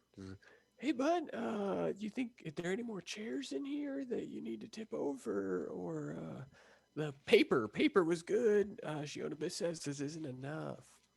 He takes the most manic lap around the room you've ever seen him, kind of just moving in and out like a just a furry noodle. He comes back and then he just continues to like get up on his hind legs and just keep pawing at the papers that Shionibus has. I think this is it. That's a start. Are they in Orcish, PJ? Yes, they are all written in the most fancy, elegant Orcish writing you've ever seen. Are they letters? Are they war plans? Are they maps? Just going to spread them all out on the nearby table and take a look. Yep. You see letters. You see one bit of kind of like a inventory similar to what you saw in the King's Cave, but instead of Goblin, it's in Orcish. And you also see what looks like a map of water travel and it is matching a massive world map. And the letter in Orcish, there's two letters in Orcish. The first one says, Geb Zebel, I have given you this chance for a very specific reason. You wanted to prove to me that the word could crush the axe. Your success in Bryax has made me believe that you might be onto something. I'll be putting you in control of Agrippa upon Aubert. I want it to fall before I move my army into Adolphon. But I wish I could say this with any trust in your ability. I don't trust you. And it's not because you're disembodied. I don't trust you because I don't trust them. The gnome, the elf, the half-elf, the human from wherever he thinks he's from, and the dwarf. The Spy Master has been very clear as to their capabilities, and I'm sick and tired of watching from the Great Divide while the Marines go into a stalemate with Shin and Oriyasu. I am coming. I will bring the super weapons that Mengelma has made, and I will do the job that I should have done when Xanakin fled. Geb, you have exactly 3 weeks to make Agrippa upon Aubert either burn or make it my new headquarters. Either way, I will land and I will take.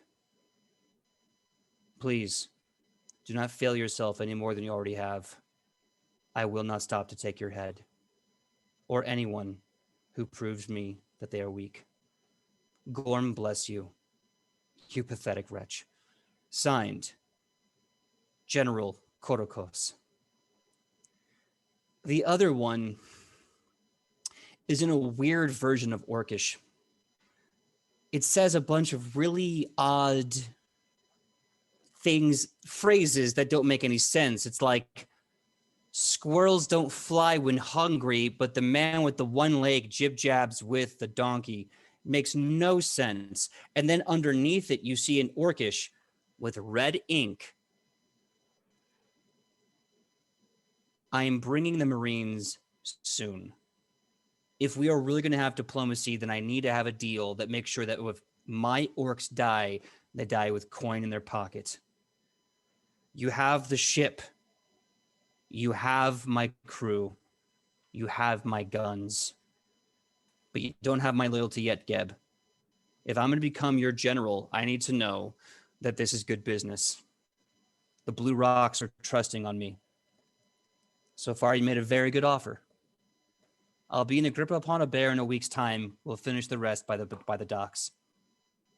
Signed, the captain. But the captain's spelled in common, in a very crude common, like a title trying to be stolen. And then you see a map right there, a smaller piece of paper and a larger piece of paper. The smaller piece of paper shows different pathways and patterns a boat can move to the south continent of Adolphon, and how another boat can move around the eastern coastline. I'll want a perception check on that later. But the other map, much bigger, the entire world, shows different sorts of patterns of movement. And written in Orcish on the corner, it says, how is he everywhere at once? Give me a perception check, Shionibus. Oh, that's good. That's good. 24. 24. Okay, so a few things are happening here. You're starting to kind of put two and two together. Out of character, Geb Zebel has been able to basically decipher thieves' cant. And he is using it to discuss something with this Blue Rock captain.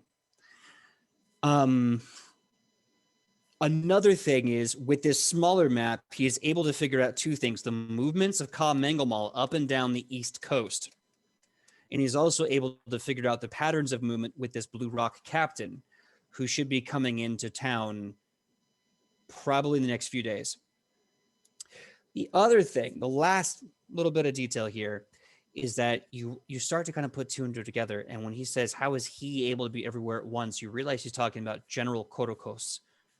and that General Korokos is somehow able to be both an Adolphon Prime on the Western continent and beyond the Great Divide, fighting with the Marines of the Blue Orc tribe with Shin, Oreyasu, and Kojio. And Geb is trying to figure out how the hell General Korokos is able to be on both continents, both hemispheres, and he is stumped. And that's just a small amount of the paperwork that you saw Geb Zebel holding. Oh, okay. Looking at the world map, how far can she tell that has this army traveled so far? Like, have they hit every continent so far? Whose army? Which one? The Green Army. The Green Army. You see, the Black Spear tribe is having a contingency without Adolphon Prime. The entire continent that Adolphon Prime is on. So Adolphon, Agrippa upon a bear, everything else here. You can tell that the Red Army is starting to have aerial attacks, antagonizations, and night raids against Azmakhan. You can see that Korokos has basically been buying the loyalty of the Blue Rock tribe within the Great Divide, and they've been doing Marine-style tactics, attacking Shin, Oreyasu, Kojio, and the Southern Island chains. And last but not least, you know that there's been a massive goblin contingency just running chaos, shock, and all over Acadia and Shelator, Brak, and many other countries in that continent. Korokos has always wanted a green affront on all sides. His targets has always been everywhere. He has been working diligently. And while he has only started combat, you're starting to understand that Korokos has succeeded in the World Green War.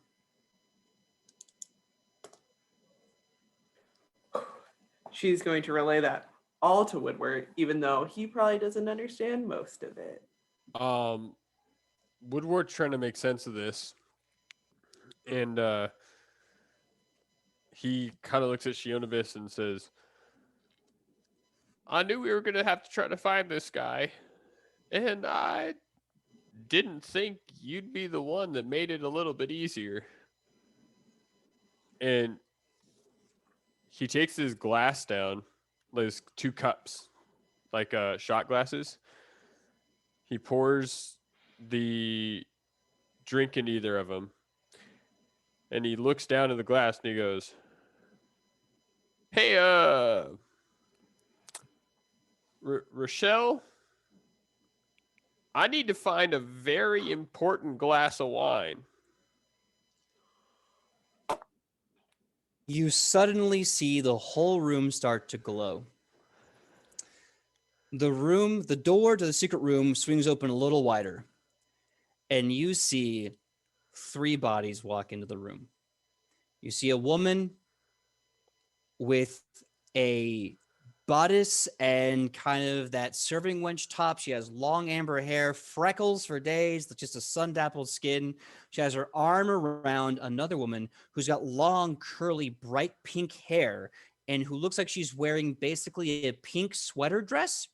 And on the front of the pink sweater dress is just stitch-in patches of like a kitty playing with a ball and a rainbow and a unicorn. And next to them, you see an old man, a cantankerous, tired old man who looks like Clint Eastwood with a wizard's hat. And they come walking into the room with you. And Rochelle, who's very drunk, says, hey, little dude, little man, little beardy man. Hey, how's it going? I gave you a blessing. Boop, boop, boop. And she just tubs her nose. Hey, how's it going? Hey. Don't answer that. Don't care. Listen, let me introduce you. This is my friend. She's great for stories. She loves stories. This place is basically a church for her, me, thee, we, be. This is Leifer. Leifer, say hi. And Leifer's hair, this pink, long, curly hair, starts to kind of float and glows. And as her hair glows, you can see a whole slew of ideas, concepts, stories, and it's just bubbling like her very subconscious is becoming a light show. And she's like, Hi, how's it going? Nice to meet you. My name's Leifer. Welcome to the Typing Pint. It's not my place. The humans made it, but I like it because stories are fun. And sometimes I come here with my cats and I just like listening to stories. And then you see Idex, who's next to him. And he's like, the sign said private room. This is are we in this party? If we're not supposed to be here. And Rochelle's like, Idex, listen. Shut up 2 times. Okay, so what's up? How can I help you? What's up? Well, great. You know what? I'm still working on her name. So, I remember you. No, someone like you. He ain't that great. We tricked him with the gnome badger scheme that we've run before. Yeah, whatever. Anyway, Rochelle, I need help. I don't know what else you do, but the one thing I do know is you know booze. And my friend here got parted with hers. Shionibus, tell her about it. Oh, hey, how's it going? Girl, how's it go? Girl, first thing, I like your makeup. Second thing, what about booze? How dare they? Who is it? I will punch their insides to their outsides. Who did this? She can see Rochelle, right? Yes. Very Okay. clear. Good question. Like talks to a wall, hoping she's there. Yeah, I had this wine stolen from me. It's a wine specifically from Nubia. It's very, very sentimental. It's like the best wine we have, and I haven't had it in like minimum 500 years. Minimum. Okay. Hold on. Did you buy the drink to give to everyone else? Like, was that your drink? What's the situation? It was mine. Like uncorked, uneven opened. Like I was finished my transaction and then someone stole it. The audacity of who was it? Who Gold. stole it? Gold. So it's a gold case. Yeah. Real pretty bottle inside of it. Mhm. His name's Geb Zebel. Mm-hmm. He wears red. He's a Mhm. half orc. He's bald. He's Mhm. got a white beard. He wears glasses. Mm-hmm. And he writes real pretty for an orc. Okay. Well, now you pissed off a goddess. So here's what's gonna happen, Gab. Here's what's gonna happen. Okay, audacity, this bitch. I'm gonna find him. Hold on a second. Let me think about it. Found him. He's at the docks. Boosh. He's sitting there looking like a stupid head, staring at the water like a stupid head. Boom. Goddess powers. Douche. You're welcome. I'm awesome. You're awesome. This place is awesome. We should party more often. Oh my God. You know what? At this point, just because this is going to give us a heads up and I got to be brewing more, you guys, you take our private room. We got to go. We're going to hunt down that bottle of wine. I'm just going to leave this hooch here for y'all. Awesome. Listen, if you guys ever want to drink, it's not on me. It's on this place, but we'll drink together. Listen, Iodex, get the knife. We're playing knifey hands. Don't you wuss out on me, you old piece of shit. And she starts running after Iodex. Really fast. I'm going to cut to, just for a little bit, Rufa, Hera, and Ichi. As Morel kind of confusingly arrives with Joey. And he's just sitting there with a kid. And he's like, I was told by Alona to come here and hang out with you all. So I figured it was the most tactical thing to do. What's going on? Well, she's gorgeous. Yeah. You look great. Yeah. And what else? Yeah.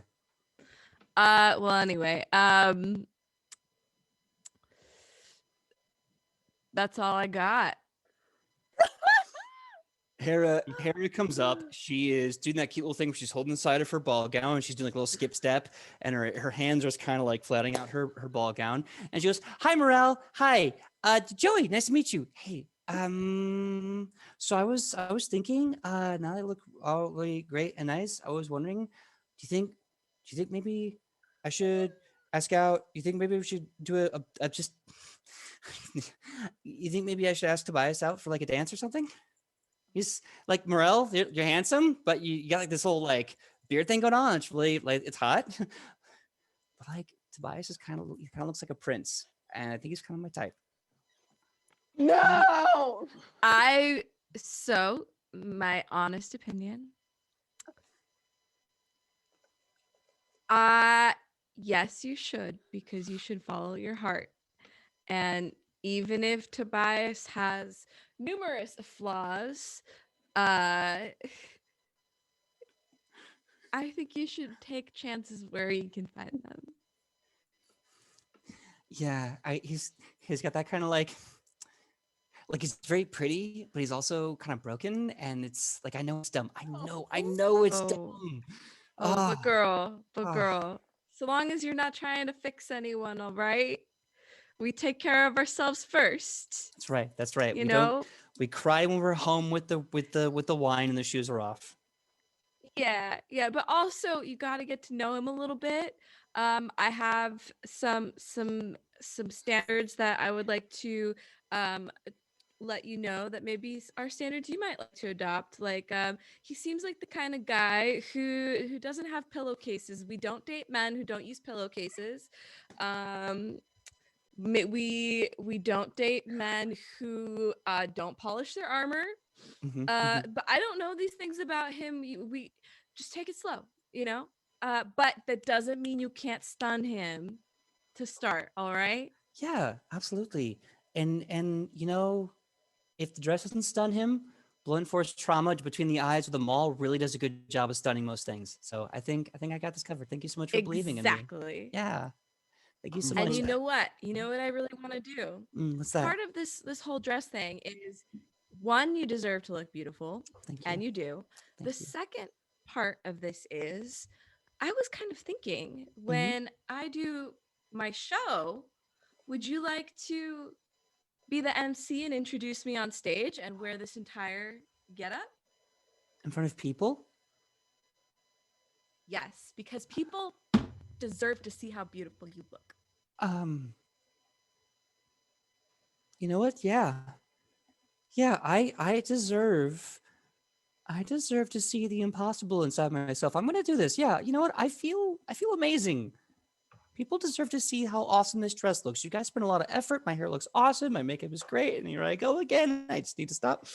Nope, we cry when the shoes are off and we have the wine. Okay. Yeah. And here's the best part. If after, you introduce me on stage, if you want to team up and beat some fools down for a studio audience, you're welcome to join me. Girl, not gonna lie. Kind of want to kick someone's face in with these heels. Oh my god. Right? You get it. You're gonna do great, girl. Yeah. Okay, wish me luck. I'm gonna go ask out Tobias. I heard he's at Good luck. a church of work or something. Thank you. I'm gonna go. And that time bomb is where we're gonna end today's episode of Edge of Legend. Thank you so much for having a great ride with us as we had role play, a little bit of plot, a shopping montage. Sometimes you gotta stop saving the world to save yourself, and that's very important. Self-care is important. So, without further ado, we're gonna say goodbye, starting with Mr. Michael Powell. Mr. Michael Powell, please tell them who you are and where we can find you on that sweet, sweet internet. All right. Well, I'm Michael Powell. You can find me all over the internet on my social media, which is at Mr. Kapow. That's MRKAPAO. Or my Facebook page, which is facebook.com/Michael Powell Does Stuff, because I do a lot of stuff, such as my YouTube channel, Fantastic Tales of Adventure.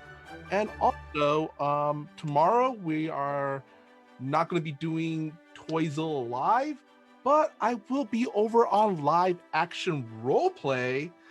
We're going to be kind of working on some rules for a Olive Garden LARP. So when you're watching, your family. Nice. Very, very nice. All right. Next up, Sidney. Tell us who you are and where we can find you on that sweet, sweet internet. Oh, gee, me. My name is Sidney Rubino, and you can find me on the internet on all social medias at Sidney Rubino. And also, every Tuesday, I have a YouTube series where I read lore, mythology, and fairy tales. So if you like any of that, check out my YouTube. Very, very nice. Next up, Kylie, tell them who you are and where they can find you on that sweet, sweet internet. Hello, I'm Kylie. I also go by Kai. It really doesn't matter at this point. You can find me at Kai's Wonderful Life all over the internet. Yeah, Instagram, Twitter, TikTok, all that good jazz. I'm also part of a D&D campaign called City of Promises that we just changed dates from Monday, or used to be on Sundays, now to Mondays at 8 p.m. Pacific Standard Times, and you can find us at Dragons and Dreamers right here on Twitch. Very, very awesome. Sam, if I haven't already, please tell us who you are and where we can find you on that sweet, sweet internet. Hello, I am Sam, and you can find me at Hey Sam Sterling in all the internet places. I'm like back doing some random stuff on TikTok. Want to do some Ichi stuff on TikTok this next week. Promise. So excited. Promise. I'm so excited, my dude. And- Yeah, and the only thing else I have to say is if Tobias hurts my girl, he's going down. I don't care if he's our ally. That's good. That is a good emotional reality. And last but certainly not least, Ian, tell us who you are and where you can find you on that sweet, sweet internet. And also, please go into more details about that amazing art. Yeah. So my name is Ian, and if you want to find me anywhere on the internet, you can find me at bearded_scald. And you can also find me in our Discord or anywhere else that we have a messaging system at this point. Last thing I want to point out is that I'm doing an artists. I've noticed that we're actually getting some amazing viewers here and some great viewership. So I figured I'd grab some of my artists' friends and get prints from them and put them up on the wall. So the first one we got tonight is the Type and Pint. You can check him out at thetypeandpint.com, and his socials are here, which I'll be putting into our Discord as well. I think Michael linked to that. And so if there's any suggestions you have, I am buying the prints. I'm not just asking them for exposure stuff. So if you guys have any suggestions, throw me a DM on our Discord, and I'd love to see what you got. Yeah. Okay. And I saw Sidney do one of her amazing faces. Did something happen and I missed it? No, the only thing I was gonna say is that Alona will actually be able to back Ichi up and beating up into with Tobias for like an hour and a half. So Remember that next week. yeah, Okay. Got a shoe. I'm just saying, I got a shoe. throw that far. Chocolate over here. I think you need to start statting out multiple chanclas for just everyone in the party Alright. to throw at this guy. Yes. I just realized that he can change his whip into a chancla Yeah. with that's the what I rune. thought. Yeah. That's right. Yeah. It's a rune of shifting. That's a one-handed item. That's a one-handed mundane weapon. I need to put I a mean, rune mundane, of returning on but- it now. So, Chunkla flies back. Like I'll be Oh my- Captain America with a Chunkla. Hell Love it. yeah. Well, without further ado, my name is PJ Megaw. As always, every Wednesday it's an absolute blessing to meet to come together with these amazing people and tell terrific stories with you all. I'm so glad that you enjoyed them today. When I'm not here Wednesdays with these amazing people, you can find me all over the internet at pj.megaw, Facebook, Instagram, TikTok. I'm a little slow on the TikTok, but give me a break. I'm basically a dinosaur. And also come see us Tuesday at the table, 3:30 to 5:30 p.m., where we talk about all these amazing tabletop role-playing books that we have, that we love to curl with, as well as create things with you guys that end up in the show. So Tuesdays, 3:30 to 5:30 Pacific Standard Time. Wednesdays, 8 p.m. Pacific Standard Time. And yeah, as always, welcome to a new year. Oh, okay. So we don't have the full date planned out. Why did I blank on this? But Ra's Rave Party is either happening the 13th or the 20th. We're still waiting for like one last clarification, but Ra's Rave Party, which was promised back at the end of 2020, is happening. What happens when a bunch of gods from multiple pantheons get together for a rager of a party at the Malibu Hills? And what happens if someone tries to crash that party? Come check out. It's going to be another Saturday game, 1 to 7 p.m. We'll give you more details as we come along, but please keep your eyes out. We're doing that. And last but not least, March for International Women's Day, we are going to do the Night Witches of New Jack City, an all-female player, all-female elite squad of aerial heroes as they save their diesel punk city from the likes of which that flies, breathes fire, and who knows what else. Come celebrate International Women's Day with a bunch of women heroes, women players, and pay homage to actual women heroes, the Night Witches of World War II. Come see us. We hope to see you there. We love you guys. And see you same that time, same that channel.